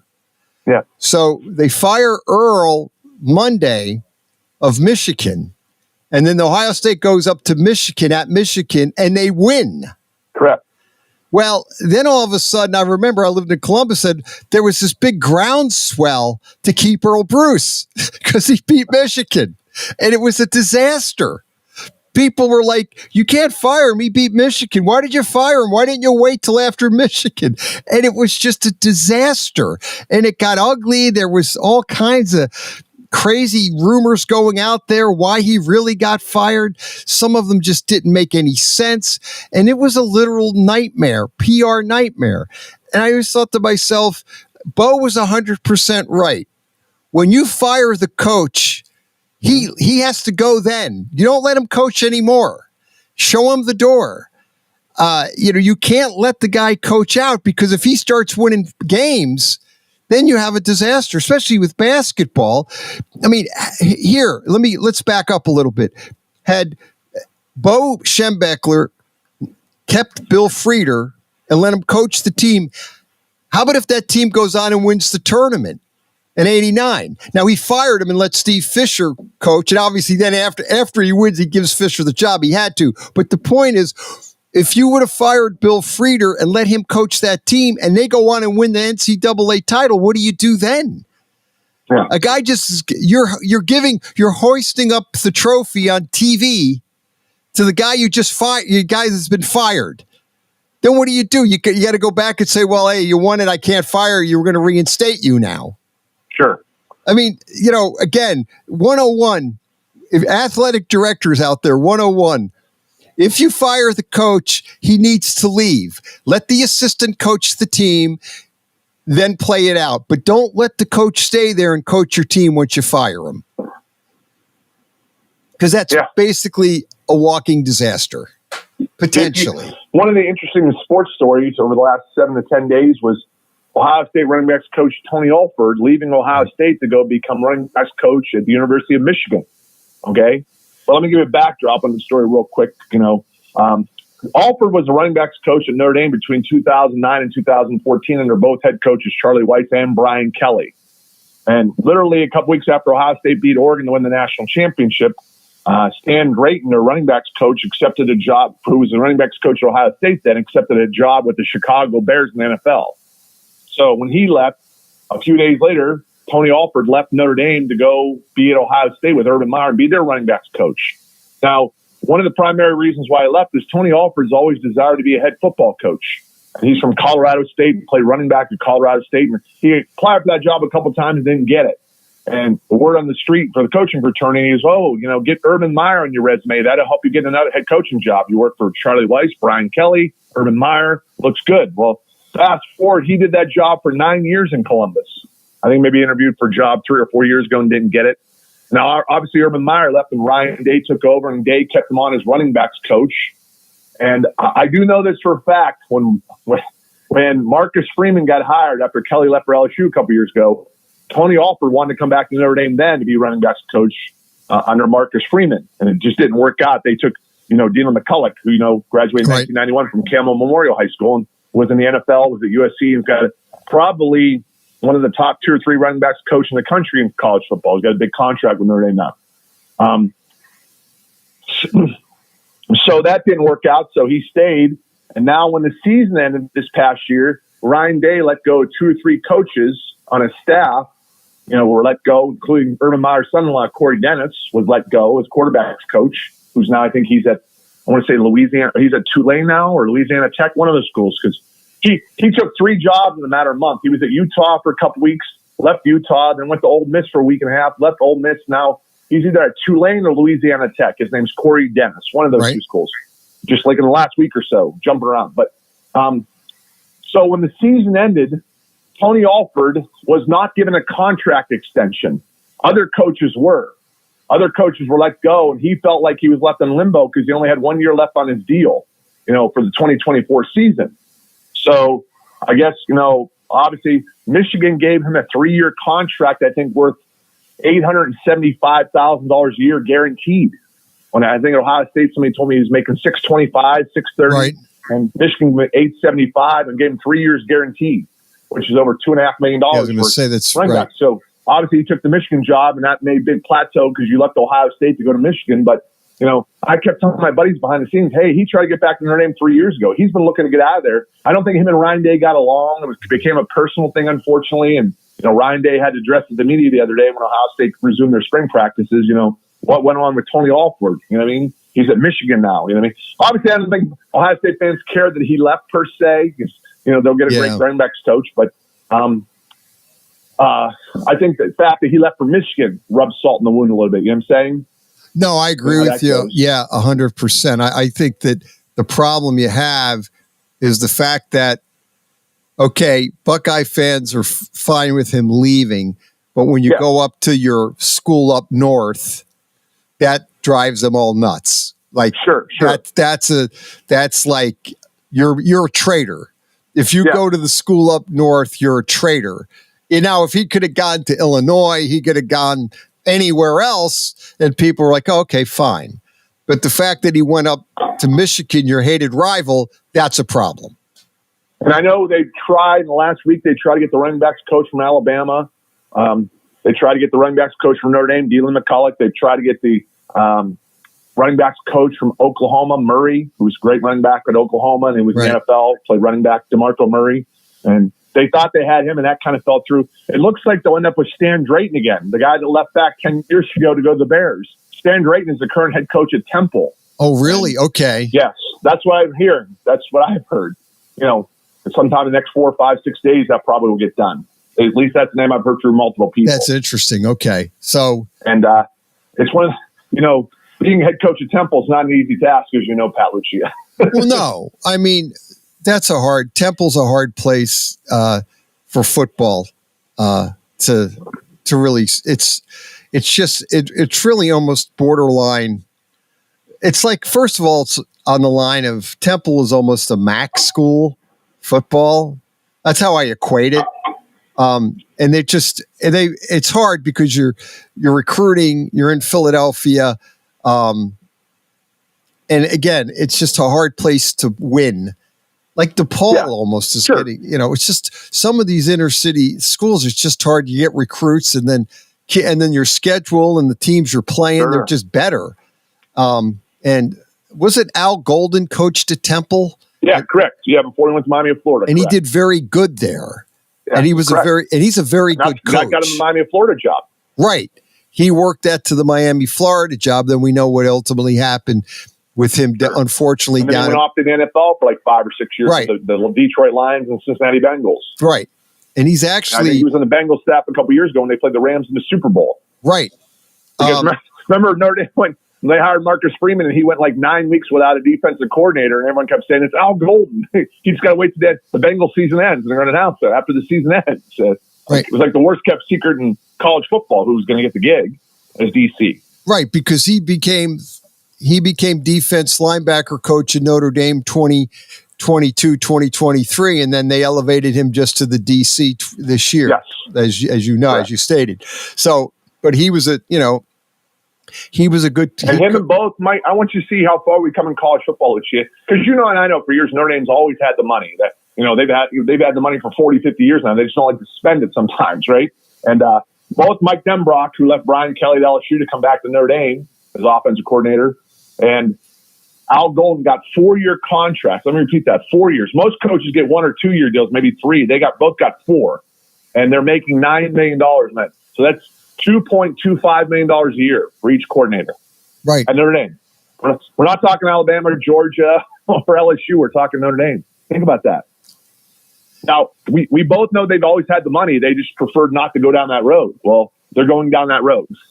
Well, you know what? And I think that what ultimately you're seeing in college, and you're seeing the NFL level, but really in college, because I think they're behind the time, they inherently really didn't want to pay their assistant coaches. Well, correct. They have to change that because you have to keep them. And there are teams that have bigger budgets that will pay assistants. Well, now Notre Dame not wanting to, they have to change, they have to change that approach because you're going to get the quality. Yeah, you got to get a quality assistant. I like to know, I was just wondering, Al Golden's there. I wonder what they're paying Al Golden to be their D coordinator. $2.25 million. And he's got a 4-year contract he signed about a month ago. Him and Denbrock. They both got the same contract. Each got 4 years, $9 million. So that equals out to $2.25 million a year. And all they're doing is and again, this gets back to, I think Golden would probably, he left the college ranks, like you said, and he went to the NFL. He was with the Lions and then the Bengals, but he doesn't have to worry about NIL really, and he doesn't have to worry about portal. He just has to worry about coaching. That's why Chip Kelly left UCLA, went to Ohio State. Sure. Is because... And that's why, go circle back to the Tony Alford story. I tell my friends when they are, complaining about this, when Alford went to Ohio State back in January 2015, his primary motive was to become a head football coach at the college level. Now, fast forward 9 years later, he's in the exact same spot he was when he went to Ohio State. So from his, whether you like Tony Alford or not, from his personal perspective, he did not accomplish what he wanted to accomplish. And I'm not blaming Urban Meyer. I'm not blaming Ryan Day. I'm not blaming anybody. I'm just saying from his personal perspective, things did not work out for him there like he expected them to. So he was in the same spot 9 years later as when he went there. Exactly. You have to pay these coaches. Yes. And you're going to have to pay good. Okay, here, I can't help myself. I got to go. Okay, this is back. I'll give you a comparison. Woody Hayes' salary in 1978, he was paid $43,000 to head coach of Ohio State. Woody was notoriously known for turning down raises, telling the team, give the money, my raise to my coaches. I only need so much to live on. Brian Day's salary is $9.5 million. Yeah. Yeah. Yeah. It's the face of college. It's college. I mean, it's evolving. I know I go back, but it evolves. I mean, it goes to show you what money has done to college and NFL. You could take it all the sports, just using college as an example and what they pay a coach. But the point is, that's just the reality. Look, like I said, to keep Al Golden, you've got to pay him. You know, you gave him a guaranteed deal, paying him $2.5 million a year. They have to do it. Correct. Or he'll leave, or someone else will. And I mean, Notre Dame, as you said, didn't really want to do this, but they don't have a choice now. Correct. 100% correct. And I mean, Ryan. And you know, I think that's the criticism back to the Brian Kelly area, especially Brian Kelly's last 4 or 5 years. You and I have talked about this privately many times. I thought Brian Kelly became Notre Dameized. What I mean by that, he got comfortable there. He wanted to be on the golf course. He wanted to be at the banquets and all that stuff. He didn't want to recruit. No. Okay? No. I mean, we speak about spring football that's going on now, and the spring games next month. Notre Dame has 4 quarterbacks in the room right now. Let me repeat that, Lucia. 4 that I'm pretty comfortable with. I haven't been able to say that in 30 years since Lou Holtz left. like guys who can play. You know, Brian Kelly and Tommy Rees did a very poor job evaluating quarterback. Urban Meyer said that a year ago on TV. And Notre Dame fans blasted him. I said, what did Urban Meyer say that was not factually correct? How can't you get a top-flight quarterback in Notre Dame since Jimmy Clausen left, 10 years ago? And that was a very legitimate beat that Urban Meyer had with Notre Dame. Remember, he coached there 6 years. That's right. Lou Holtz That's right. Bob Davie. I don't think he was trying to be critical. He was just telling the truth. Yeah. No, Urban was right. That's right. Urban he did coach and there. I think Marcus Freeman, his forte, he's young and energetic, and obviously he's known one of the top recruiters in the country. He loves recruiting. He gets in a plane, flies all over. He meets kids. He meets families. Those are things for a fact, Lucia, that Brian Kelly didn't want to do these last 5 or 6 years in Notre Dame. That's a fact, not an opinion. That's a fact. Yeah. So in a nutshell, Brian Kelly leaving Notre Dame was in the best interest of both parties involved. It got stale, for lack of a better phrase. Well, like you said, Calipari. We mentioned Calipari an hour ago. That's gotten stale there, right? Yeah. No, you're implying a little bit, right? If Kentucky walked away, it's not going to surprise you because that got stale. That's stale there. Right. It did. I mean, Calipari might have, you see it, coaches hit a peak. And then after a while, even in the college, you see it more in the NBA because the coaches are around the players more, and you have more players stay in the NBA and the team, they turn the coach off. College, you have it where the kids at least come and go. So if they turn off the coach, they just transfer out. Correct. But the point as to you're saying with getting back to Calipari a little bit, is he dealing with the transfer portal, the one and dones, but are kids going to tune him out and go somewhere else to play? And now he recruits well, but now he's got to maybe to keep kids there. But college is tough because it's a one and done. And if they're good enough, or they think they're good enough, that's the other thing with college. These kids think they're better, and I'm going to go to the NBA, and they don't get anywhere. Because college always gets a bunch of kids coming out after one and done, and a lot of them don't even get drafted. And Lucia goes back to what you and Dave talked about a couple weeks ago. Why would any top 20 college football coach right now, or top 20 basketball coach, if had a chance to go to the NFL or /NBA to be a head coach, why in the world would they stay in college at this point in time? With the NIL, with the transfer portal, right? They're staying because they don't have that option, right? That's why they're staying. They don't have that opportunity to jump to the NFL to be a head coach or the NBA to be a head coach. That's why they're staying. Now, obviously, they're making really good money, But if you can make really good money, not deal with these headaches that they transfer portal on NIL deal, why would you not do that? Like Jim Harbaugh had the opportunity to leave, so he left, right? Well, yeah, and the thing with Harbaugh, too, and he knew it, and we all knew that the NCAA was going to come down on him. Sure. I understand that. And he knew the hammer was going to drop over hamburgers. But still, he had the opportunity, correct? Right. But the bottom line is he was in high demand, and he had a great job open up for him, which, I mean, if you look at the Chargers' losses last year, I believe 7 of their losses were within 7 points or less. Correct. You're Jim Harbaugh. You're looking at that on paper. You're thinking in the back of your head, this team's this team is really competitive. They're in all these games. I flipped 4 of those games. I'm in the playoffs. Sure. And Harbaugh's got a history of doing that with San Francisco when he almost got to a Super Bowl after just 1 year. Correct. So the bottom line is Harbaugh, like I said, he had the opportunity, but I think like go back to Chip Kelly, and Kelly's figured what Ohio State paid him, he took a pay cut, which he knew, and Kelly's been coaching NFL. I'm sure he doesn't need, he doesn't worry about money. So he figured, hey, I love offense. He's coached Ryan Day, so he's got a great relationship with Ryan Day. Ryan Day is just going to give him the keys to and he said he wanted him to leave anyway. That's the worst kept secret in college football. Right. He wanted him out. Right? He wanted out of kept secret for months. Well, the UCLA doesn't have NIL. They struggle. They don't, they have a limited budget out there. It's a state-funded school, so they have limitations. People don't realize that it's really not that great a place to coach. So Kelly put it together, and he goes, I'll just go to Columbus and and they're paying him what? I'll look it up, but he's getting a few million to coach the offense. Hey, we're coming up on fourth quarter. Hang in there.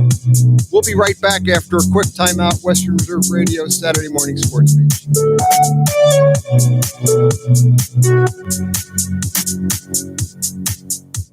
The Mahoning Valley's leader for golf, Milk Creek Golf Course, is now booking tee times for 2024. We offer stay and play opportunities available with 9 area hotel partners. For more information, visit our website at millcreekmetroparks.org. Also, look for new, exciting opportunities coming soon, including an indoor player development center with Trackman, an indoor Callaway Club fitting center, and an Odyssey fitting studio in 2024. Follow us on Facebook at Milk Creek Golf Course or call 330-740-7112. During the fall and winter, grilling season never ends, and Gessler Propane is your local supplier that makes sure you get your hard-earned money's worth. Why go to gas exchanges to pay higher prices for tanks not filled to capacity? Gessler Propane makes sure you're prepared for year-round grilling with 100% filled tanks at a reasonable cost. See Bob Monday through Friday, 10 to 4, and Saturday, 9 to 3 at Gessler Propane, 702 Youngstown Poland Road, Struthers, or call 330-755-9119. Gessler Propane. They got gas. Hey, let me ask you something. Would you seat your 3-year-old child on a windowsill? Would you seat them beside a lit fireplace or by the deep end of a pool? One last question. Would you seat your child in a car seat that's not correct for them? Car crashes are a leading killer of children ages 1 to 13. Secure their future. Seat them in the correct car seat. For more information, visit safercar.gov/the-right-seat. A message from the National Highway Traffic Safety Administration and the Ad Council. So why do teenagers play high school sports? My reason why is a sense of purpose. My reason why is to inspire others. One reason student athletes seldom mention is to get an athletic scholarship. They know that only 2% of all high school athletes are awarded a sports scholarship. So why do they play? My reason why is friendship. Tell us your reason using the hashtag #MyReasonWhy. This message presented by the NFHS and the Ohio High School Athletic Association.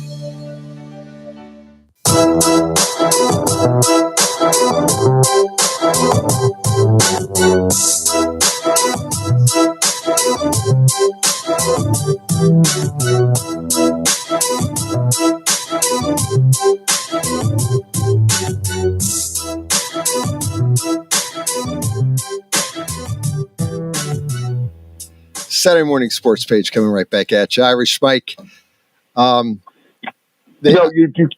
go ahead. I'm sorry, Pat. Yeah, just Kelly's. We don't really know what Chip Kelly's getting paid by Ohio State, but I'm estimating they just said, we'll do the fast math. It said he was making $6 million at UCLA, and they think he's taking about a $4 million pay cut. So it's probably, he's making somewhere in the neighborhood of probably $2 million to that be sounds about right. Which sounds right. Ohio State had to pay a $1.5 million buyout to get Kelly there. Correct. So there was a buyout, but with Ohio State in this day and age with boosters, that's chump change. Pay that, move on. But Kelly, we'll make for the sake of the discussion, he took, making from 6 to, he's still making $2 million in. I'm sure it's a guaranteed probably a 3 or 4 year deal guaranteed. So again, he's getting paid somewhat comparable to what an Al Golden's getting paid by Notre Dame. Yes, absolutely. And I think sometimes, O'Brien was there a month or so, Bill O'Brien, and obviously, what's his name? The old Ohio State defensive coordinator who went to Boston College to become head coach, unexpectedly left Boston College to become defensive coordinator with the Green Bay Packers in the NFL. So that opened the BC job up, which Bill O'Brien, obviously, is from Boston, coach of the Patriots. His son has a medical issue in Boston. The area is one of the best places they could be. So he didn't know when he took the Ohio State job that was going to happen in BC. It just happened 2 weeks after he accepted the job and started working.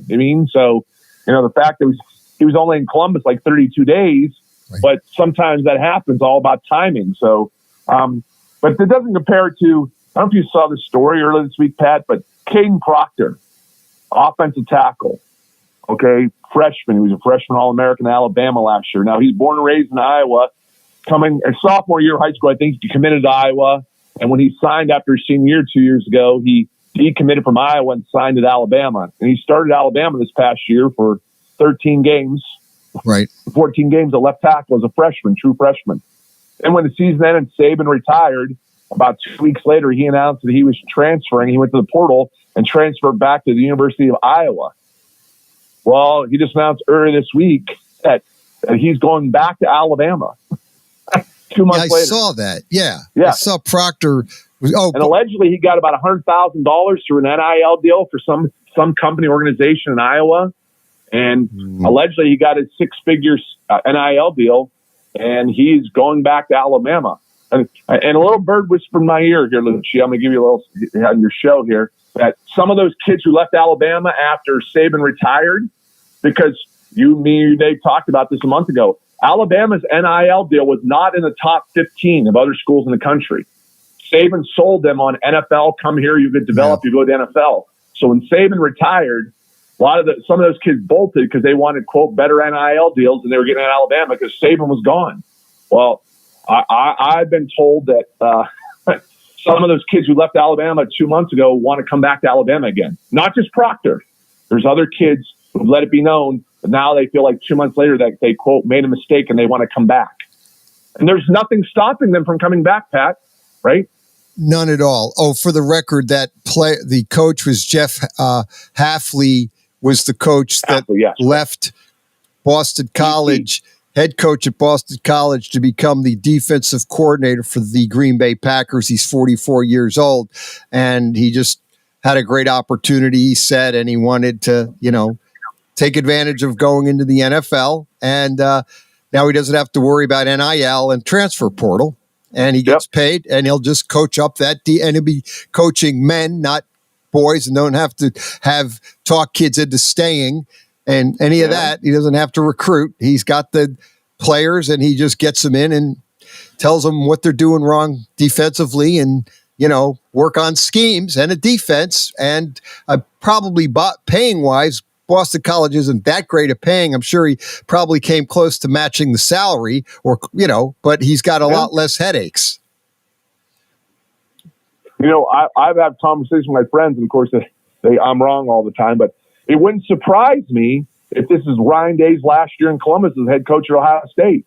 Those kids stayed, and they got big NIL deals to stay and not into the draft. Now, some of those kids should have stayed, Pat. They were 3rd, 4th round draft picks. They were not 1st or 2nd round draft picks, okay? Because they haven't had the careers like they thought they were going to have, but they stayed for their senior this coming year in 2024, and Vegas has them as the odds-on make favorite to win the national championship.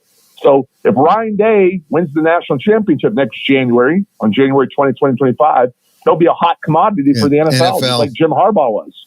Why would you want to stay in a system with NIL transfer portal? Right?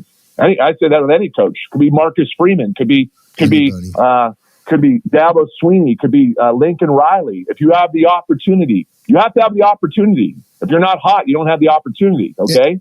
So then the flip side of that coin is that, you don't have the season people expecting. You lose to Michigan, or you get in the tournament and you don't advance as far as people think you should. And then Ryan Day will probably be let go by the Ohio State University.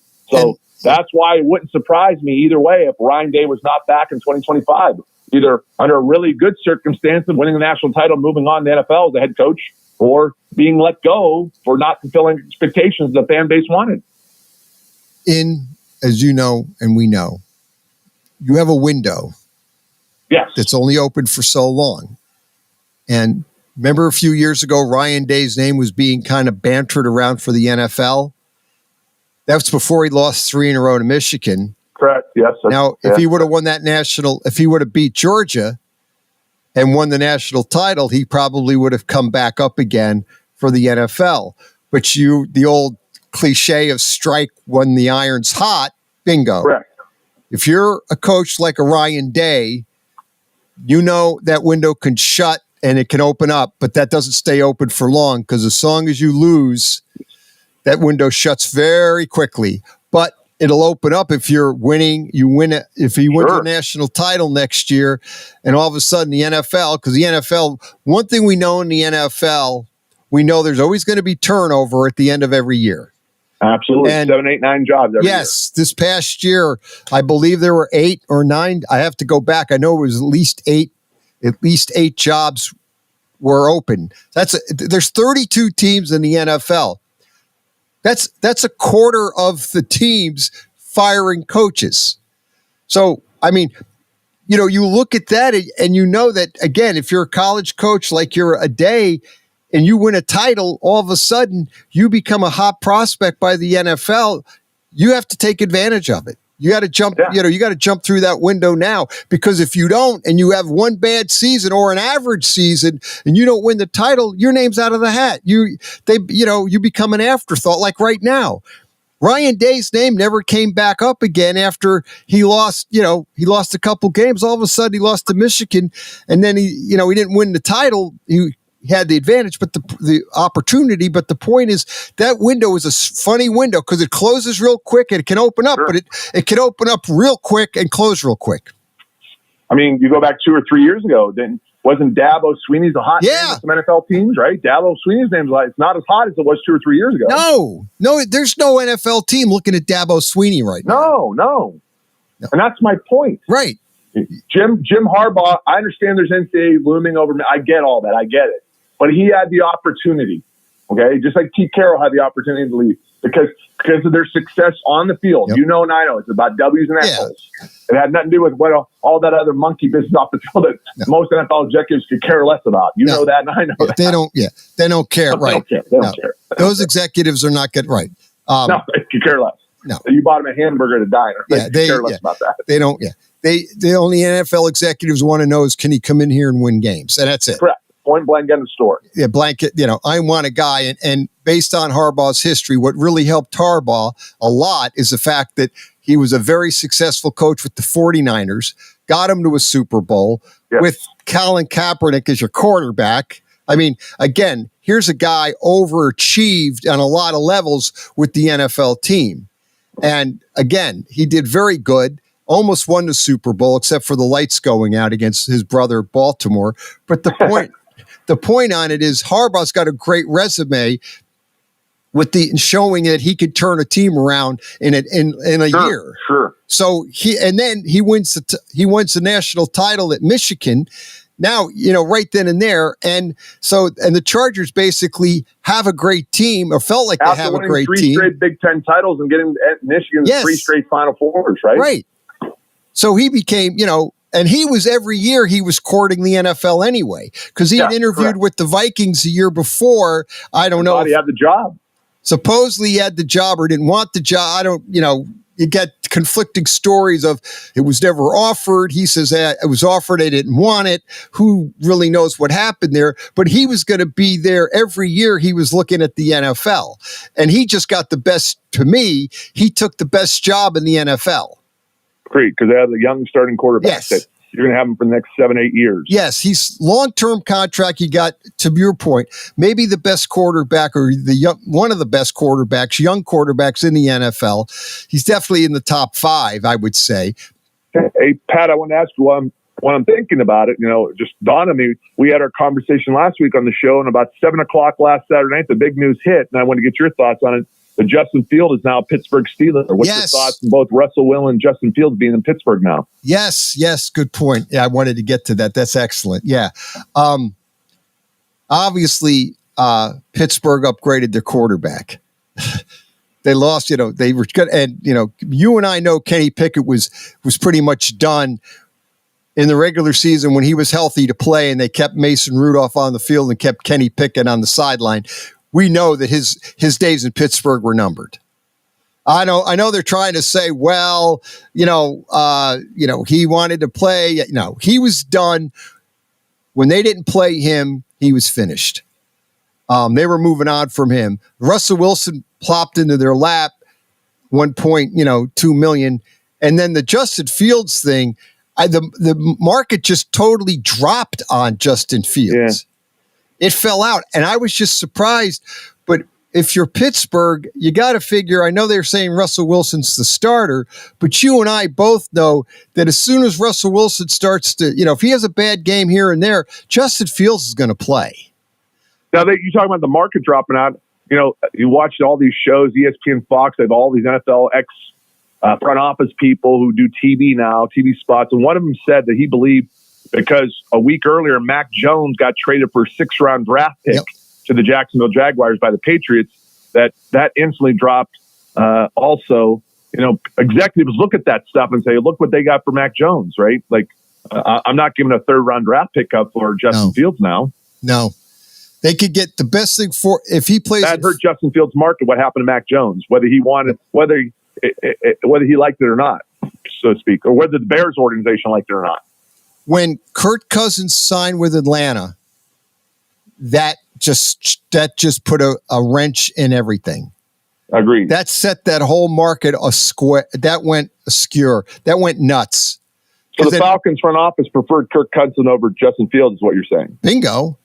I mean, that's basically the bottom line. They made a decision. They would take a quarterback, Kirk Cousins, who's 35 years old, coming off an Achilles. Yeah, 34. Let's see what Kirk Cousins is. How old is Kirk Cousins? He's 35.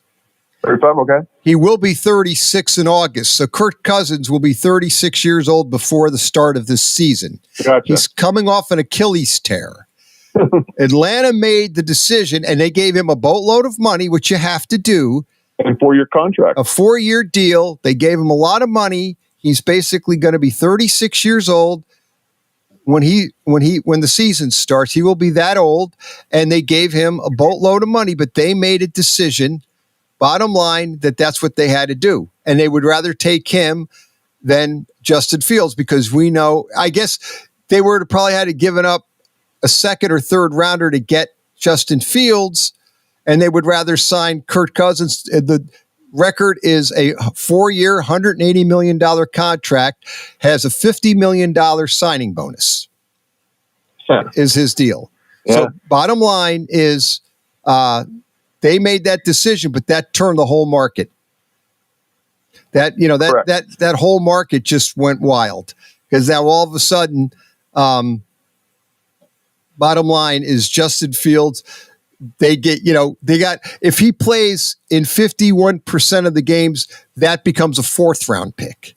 If he plays in less than 51%, it's a 6th-round pick. That's basically what Pittsburgh gave up.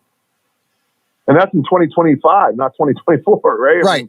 Right. That's 2020. Right. That's 2025. So right now, 2024, it means nothing. So here's my thing with Pittsburgh. You mentioned obviously they have Russell Wilson now and Justin Fields in the quarterback room, and the other guys have gone off to Tennessee and Philadelphia. And here's the question I have for you and Steelers fans in general.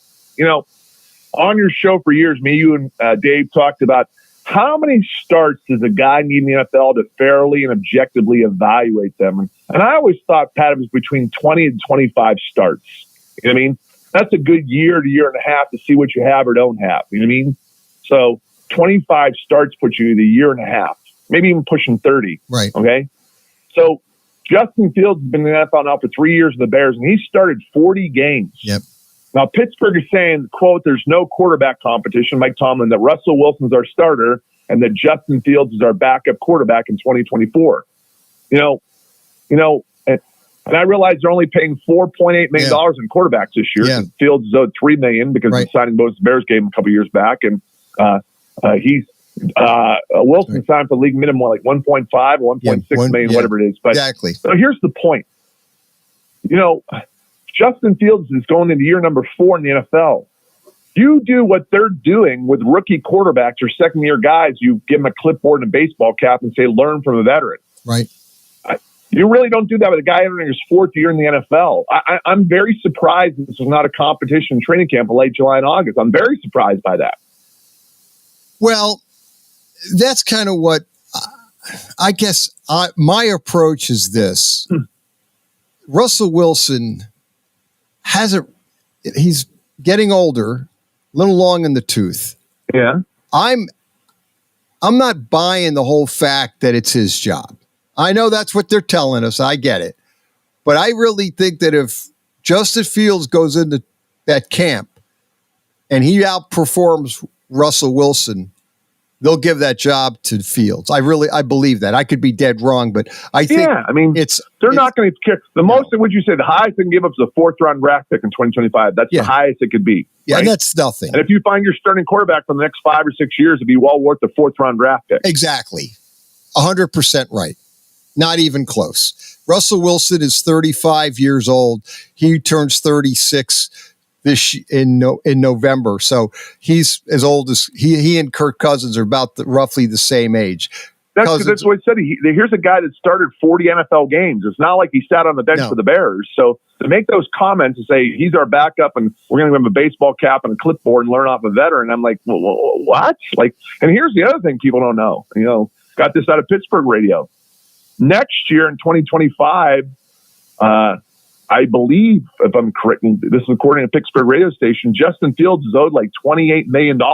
Yeah, actually, I'm looking at it right now. You're right. It's close. $25 million. They have to pay him. He gets he gets this year, we've already talked it, $3.2 million is what he gets. Yeah. That's his salary. It says yearly. Yeah. That's one of the reasons why, Pat, you talked about this many times on the show, rookie contracts are different than second contracts. The Bears are going to year number 4, so they didn't know, like the Browns did with Baker Mayfield, where do we want to go with this? Do we want to give him 45? The going rate for a franchise quarterback, a stud, one of the top 10 or 15 quarterbacks in the NFL, is you're making at least $40 million a year or more, okay? Right. I argued this last weekend. Mayfield signed an extension with the Buccaneers, but he got $50 million guaranteed over 3 years. That's $17 million a year. Right. He's not making. I know it's $100 million with all these incentives and making the playoffs and MVP and all this other stuff that he'd have to reach off the field incentives. But the guaranteed money is where it's at. That's what the players and agents look at. What am I guaranteed? Deshaun Watson got guaranteed $230 million. Yeah. So my point with Fields is you cannot go in the next off season, January 2025, not knowing, is Justin Fields going to be with us in 2025 because we're going to owe him $25 million. And guess what? You don't pay backup quarterbacks $25 million. That's not going to happen. He'll be cut or traded. This is the problem they're going to have to run into. That's what happened to Giants and Daniel Jones. The Giants just totally screwed the whole Daniel Jones thing up. Correct. Where they negotiated against themselves and gave him money that no other team would ever give him. I still to this day, and it's really just a 2-year deal. I mean, I think he's making over $40 million a year for 2 years. He got 1 year, and then they basically cut him. It's a 4-year deal, but it's a 2-year deal. They can get rid of him after 2 years and have it's the cap hit isn't bad. But the point on it is this: getting back to Fields, they have to decide if they want to pick up the 5th-year option. Correct. Which is the $25 million deal, or cut him loose or renegotiate a deal. And if he's not going to be the starting quarterback in 2025, you do not pick that contract up. Right. Sorry. If he's not your guy in 2025, you probably don't pick it up, but then he becomes a free agent. He can go. Correct. You have to 100%. decide. That's the old fork in the road, as Yogi Berra says. When you come to the fork in the road, you take it. But the point on it is this. They have to decide, Pittsburgh has to decide after 2024, do they want to pick up that fifth-year option with him? And like they said, the Giants did not pick up the fifth year. Daniel Jones got him to the playoffs, and then he was a free agent, and then they negotiated against themselves and gave him oodles of money, and that didn't work out very well. Correct. And again, and then now they kicked themselves and said, yeah, we should have picked up that fifth-year option. Yeah, no kidding. Well, you can't go back, so you're right. Pittsburgh has to make a decision. Do they pick up that fifth-year option with Fields or not? Correct. And that's going to be the $100 million question that they have to decide. And you're right. I still think in the back of my mind, I think the quarterback starting job in Pittsburgh is up for grabs. I know they're saying Russell Wilson's the starter, but you and I know that as soon as Russell Wilson, if Fields starts to play good or Russell Wilson plays bad, he has a game or two where they start out 0-2 and Russell Wilson doesn't look good. You know, the Pittsburgh fans, they're already screaming for Tomlin's head anyway. Oh, yeah. Now they'll be screaming to bench Wilson and play Fields. Having really good regular seasons, not having a losing record in 17 years, getting the playoffs year after year, not advancing far in the playoffs. What we talked about with March Madness with college basketball. Right? It gets stale after a while. It gets stale. Right. And that's where the Pittsburgh Steelers fans are with Tomlin. Because they're looking at it as, you're not wrong. What have you done for me lately? Yeah, you guys keep winning. It's like, yeah, but you're winning. You always have a winning record, but you either don't make the playoffs or you get into the playoffs and you're done after one game. How far, he has realistically not done very well in the playoffs. He won the Super Bowl, lost the Super Bowl, but ever since he lost the Super Bowl to Rodgers, which is well over 10 years, that was the 2011 Super Bowl that they lost. But since then, they haven't really done anything in the postseason play. No, you're right. And the question I have for you, Pat, is, they were just doing this the other day on ESPN. Go back to the April 2021 NFL draft. Trevor Lawrence went to the Jaguars, Mac Jones, the Patriots, Justin Fields, the Bears. Look at the 2021 draft class 3 years later. They're all entering their fourth year in the NFL, and there's a lot of question marks surrounding all those quarterbacks, and they're only 24, 25 years old, right? All of them. Yeah. Yeah. And you look at these quarterbacks. Trevor Lawrence has been okay, right? Let's use the word okay. Yeah, but if you look at that particular class, Trey Lance he was traded for a sixth round pick, Dallas, fourth rounder. Yeah, fourth rounder. He didn't work out in San Francisco. Now Fields and Mac Jones, they haven't obviously worked out with their teams because they've both been traded. And Mac Jones, the 49ers front office gave up to get that third pick for Trey Lance. Somebody in the front office should have been fired for that. That was a terrible trade. Yeah, it was horrible. But no one talks about it because they've danced so far in the playoffs the last couple of years, right? That kind of gets. We gave up all those draft picks. We gave up a third-round draft pick for Chase Young to play 7 or 8 games, and he played hard in 3 or 4 of them. Now he's with the New Orleans Saints. He's with the Saints. But the only reason why no one got fired is because you got lucky with Brock Purdy. He bailed you out. Correct. Absolutely correct. That was you see, and that's what people forget that. People will forget what you gave up for Trey Lance to move up because you got the deal of the century when you got Brock Purdy with the last pick of the draft, and now he started and he's got you to a Super Bowl. But the point is, people forget that. But you're right. That's the same problem with Caleb Williams. Chicago has to take him for the simple reason, because if you don't take him, and he turns out to be the Patrick Mahomes that people think he's going to be, you're fired. Now, ultimately, 100%. If you draft him and he doesn't work out, they're going to fire you anyway. Correct. You're in a no-win situation. You're in no-win. So you have to – Chicago has got themselves in a box, And the Vikings made that big trade now. They have 2 number ones. Everyone's saying they want to move up way in the draft. Now everyone's projecting them to trade up to New England, number 3 spot, and give New England 2 number 1s this year, number 1 next year, and number 2. I mean, they give up a boatload of picks. New England's looking at those quarterbacks and saying, okay, we're at number 3, but we're not really sold on anyone. When they clearly need a quarterback. I mean, Jacoby Brissett's going to quarterback this year, but New England's building for 2 or 3 years down the road now. They're not looking at the 2024 season anymore. And that's a good point. The word is, the one mock draft had Minnesota jumping up, I believe, to where the Chargers are, and they're going to pick J.J. McCarthy from Michigan. Now, I don't know. I've heard, mixed thing about J.J. McCarthy. Not everybody's in love with him. Some people are, but some people aren't. But Correct. It seems to me, as you point, Minnesota is definitely they got the Cleveland pick. That's they got that. They traded with Houston to get the Cleveland pick that Houston got for Watson, and that's the one that they're gonna take their pick and that Cleveland pick and move up to and then, like you said, you gave the other picks they're going to throw in there to move up to the top 3 and either get the Jaden Daniels or the Drake May, or maybe Caleb Williams if Chicago goes somewhere else. But I don't think that's going to happen. I think Chicago's got themselves in a box. They're taking Caleb Williams unless for some bizarre reason something happens that they change their mind. I just think they're almost committed. Oh, one thing real quick. It looks like, at least reading, it's highly unlikely that the Steelers would exercise that 5th-year option to pick up Fields' $25 million. So this could be Fields' one-and-done year in Pittsburgh. Okay, or they'd have to give him another contract.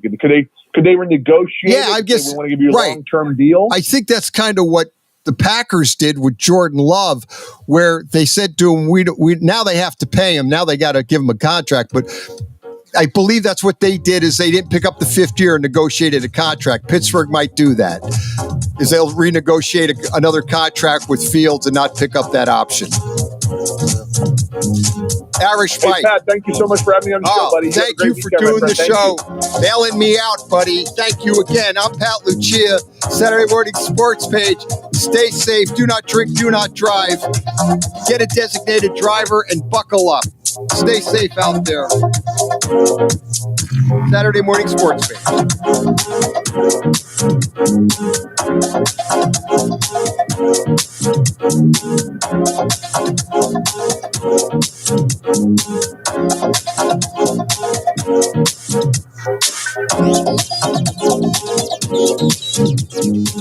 Hi, it's Mark Means, host of By All Means, Tuesdays at 5, right here on Western Reserve Radio, WRDB, The Scourge.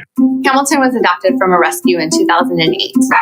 He really likes to be around people. I get out my mat and I'm doing a downward dog and he's underneath. He's quite the pug about town. He gets invited to a lot of parties. He knows he's a pretty big deal. Look at this little face. How could you not love him? Hamilton the Pug, Instagram star and shelter pet. Amazing adoption stories start in shelters. Visit theshelterpetproject.org to find a pet near you. Brought to you by Maddie's Fund, the Humane Society of the United States, and the Ad Council. You make sure his toys don't have any sharp edges. You taught her what to do when the smoke alarm goes off. You do so much to keep your child safe. But are you using the right car seat for your child? Car crashes are a leading killer of children ages 1 to 13. Protect your child's future at every stage of life. For information on the right seat for your child, visit safercar.gov/the right seat. A message from the National Highway Traffic Safety Administration and the Ad Council. So you see, son, good manners are important. Should I go through it again? Yes. Yes, please. Yes, please. Exactly. Always say please, thank you, you're welcome, and excuse me. Sit up straight, hold doors open, don't speak with your mouth full, keep your elbows off the table. Share your things, play nice, and generally treat others the way you'd like to be treated. Got it? Got it. And stop picking your nose. Most parenting is hard to do in just 2 minutes. But 2 minutes twice a day making sure they brush their teeth is easier, and it could help save them from a lifetime of tooth pain. Visit 2min2x.org to find out more. A message from the Partnership for Healthy Mouths, Healthy Lives, and the Ad Council. I'm a retired school psychologist, and helping people was my thing. After my stroke, when Meals on Wheels started, I was on the other end of the stick, so to speak. My name is Julius Gaines, creative writer, poet, photographer. 1 in 6 seniors faces the threat of hunger, and millions more live in isolation. Drop off a hot meal and say a quick hello. Volunteer for Meals on Wheels by donating your lunch break at americaletsdolunch.org. This message brought to you by Meals on Wheels America and the Ad Council.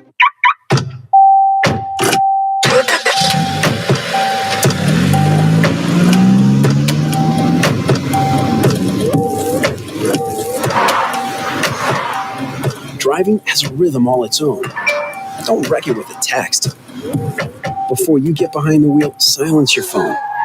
Or better yet, designate a texter. For more text-free driving tips, visit stoptextstoprex.org. Brought to you by the Ad Council and the National Highway Traffic Safety Administration. WWE superstar Alberto Del Rio. Take one. Behold the angry giant. Try it again, Alberto. Behold the angry giant. Perfect. Good luck tonight. Behold the angry giant. Yay! Read me another one, Dad. This is WWE superstar Alberto Del Rio. It only takes a moment to make a moment. Take time to be a dad today. Visit fatherhood.gov. Brought to you by the U.S. Department of Health and Human Services and the Ad Council. People been saying to your friend, get a different face, and posting on their feed, they're super ugly. The things they say to them online are cruel and they're not true. So tell your friend, I'll stand up for you. Don't worry, I know what to do. Know someone being bullied online? You can be a witness and make a difference by letting the world know it isn't cool and by letting your friend know you care. Learn more at eyewitnessbullying.org. Brought to you by the Ad Council. Keyboard Cat, Hamilton the Pug, and Toast Meets World. These are some of the internet's most beloved pets, and they all have one thing in common. Their stories started in a shelter. Start your story. Adopt a dog or cat today. Visit theshelterpetproject.org to find a pet near you. Training that pet to play the keyboard, that's optional. Start a story. Adopt a shelter or rescue pet today. Brought to you by Maddie's Fund, the Humane Society of the United States, and the Ad Council. Allison is perfect. I mean, she'd never tell you that. She's humble and perfect. She likes everyone. She even likes her untidy roommate's weird guinea pig. Allison, wait, are you texting and driving? Allison, no. That's the exact opposite of what I was just saying about you. Why, Allison? Why? Texting and driving makes good people look bad. Visit StopTextStopRex.org. Brought to you by the National Highway Traffic Safety Administration and the Ad Council. We are live outside the home of Joe and Rosie Goddard, where a pretty big tickle fight broke out just minutes ago. Sources say their father instigated the laughter. Let's go inside for a comment. Apparently, they have no comment. Dads, let this be a reminder that it only takes a moment to make a moment. Call 877-4DAD-411 or visit fatherhood.gov. Brought to you by the U.S. Department of Health and Human Services and the Ad Council. You're listening to Western Reserve illegal Radio. Bookmaker, but many questions remain. I think they will look into everything, the bets outside of baseball, the bookmaking operation by this Orange County guy, and then how was Ohtani involved? Villanova sports law professor Andrew Brandt, a spokesperson for Ohtani, originally told ESPN the funds were knowingly transferred to help cover a gambling debt. But later, a lawyer said Ohtani was instead the victim of being ripped off. I'm Ryan Daniels, USA News.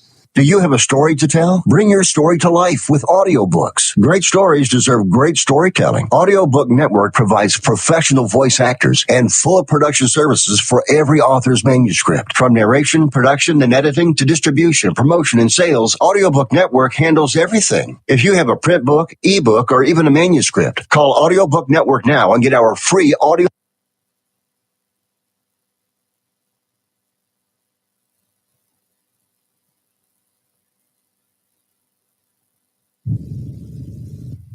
Are you struggling with neuropathy, that painful numbness in your feet, that squishing feeling, those lightning bolts of pain, perhaps in your ankles and other joints and extremities? Hi, this is Marty Terrell for Innovative Wellness Center in Clive, Iowa. Christy Steiger, Innovative Wellness Center. Reach out to Christy and her professional staff if you are struggling with neuropathy like I do. They have turned it around. They haven't reversed it all, but they have attacked it and done it professionally and effectively at a very fair and reasonable price.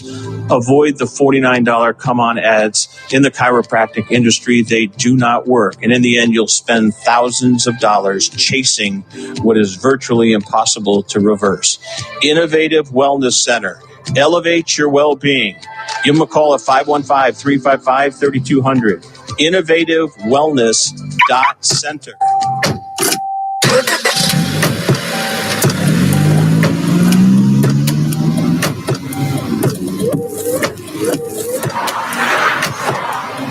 driving has a rhythm all its own.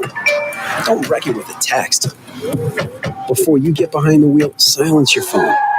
Or better yet, designate a texter.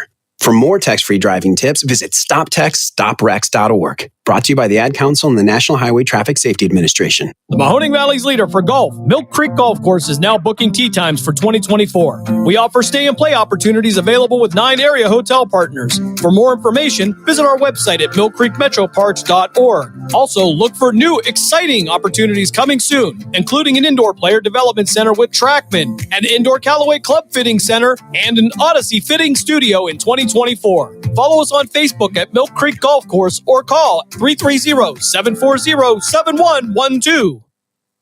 Whatever. Oh, that's my girl Heifer. It's Heather! H-E-A-T-H-E-R, Heather Lance! I said Heifer. Heather. Heifer. First question, Laramie. You fell to 13th in the NFL draft, and it's estimated you lost about $10 million. How does that make you feel? How'd you feel when you had that $10 million and lost it? I never had $10 million, Laramie. Me neither. But it's a dream come true. You know what I'm saying? I worked hard playing the game of football since I was little. Well, I really wasn't little, but young, always protecting. I be blocking for the QB and the running backs. And I didn't think anybody noticed the work I was putting in since they got all the credit. You know what I'm saying? But all that stuff is played, and now Laramie about to get paid. Ooh, I know that's right, baby. You about to blow up. Oh, show them the mask. Woohoo! But are you still smoking? On that video of you, a Confederate flag is in plain view and on the wall over your head. Were you aware of that at the time? Excuse me, do you have a problem with the state flag of Mississippi? Aware of something over my head? Man, I wasn't even aware I had a head, because that thing blew my head off. But I don't smoke nothing now. I just eat my green vegetables. Green vegetables? Yeah. Here, have some of this broccoli. No broccoli for me, Laramie. Ooh, can I have some broccoli? Broccoli. Yeah. But first, I need you to call Coach and tell him I still need money to pay my rent, and Mama needs some more weed. Not that synthetic stuff. Order her about 6 yards of their best rumor her. You feel me, Heifer? It's Heather. H-E-A-T-H-E-R. I got you, baby. Do you use the expensive blue or yellow pills to charge your sex life? Are you thinking about it? What if we can promise you the same results for less than $3 a pill? If you're paying $20 a pill for the other pills, you're getting taken to the cleaners. Our pills deliver the exact same results for less than $3. You'll save more than $16 a pill for the same results. And right now, radio callers will get 44 blue or yellow pills for $120 with free discreet shipping. You can save more than $700 off pharmacy prices. Charge your sex life now and save a ton of money. Call now and get your 44 pills and save over $700 and qualify for free shipping. Stop overpaying and call right now. Paid for by Steel Man Pills. 800-218-6473. 800-218-6473. 800-218-6473. That's 800-218-6473. Are you looking to improve your baseball swing? You need the Rip Grip Pro. Co-created by Dodgers AAA star Drew Avans, the Rip Grip Pro will help you stay palm up, palm down, and pull the barrel of the bat through the zone instead of pushing it. Check out Drew's videos at ripgrippro.com. And you'll see how this can help you or the baseball Text player Talk in with your Straight Talk. family improve your AVs. Get the This tax season, you adjustability get in your swing with Straight that Talk you Wireless. need. Go to You get a reliable 5G ripgrippro.com. network That's and unlimited data and a Samsung Galaxy A14 included when you buy an extended Silver Unlimited plan. So you can give your janky phone to your kid. Switch to Straight Talk for plans starting as low as $25 a line per month for 4 lines. Find us at straighttalk.com. For network management practices, visit straighttalk.com. Device offer ends 4/14/24. Online only. Family plan discount with 4 lines, all on the Silver Unlimited plan. Taxes and fees apply. Progressive presents good news, bad news, dumb news, then great news. Good news. Your coworker Kyle said bundling home and auto insurance with Progressive could save you money. Bad news. While saying this, Kyle was eating your clearly labeled lunch. Dumb news. Pizza near work costs $7 a slice, and it tastes like drywall covered in ketchup. Great news. You decide to see if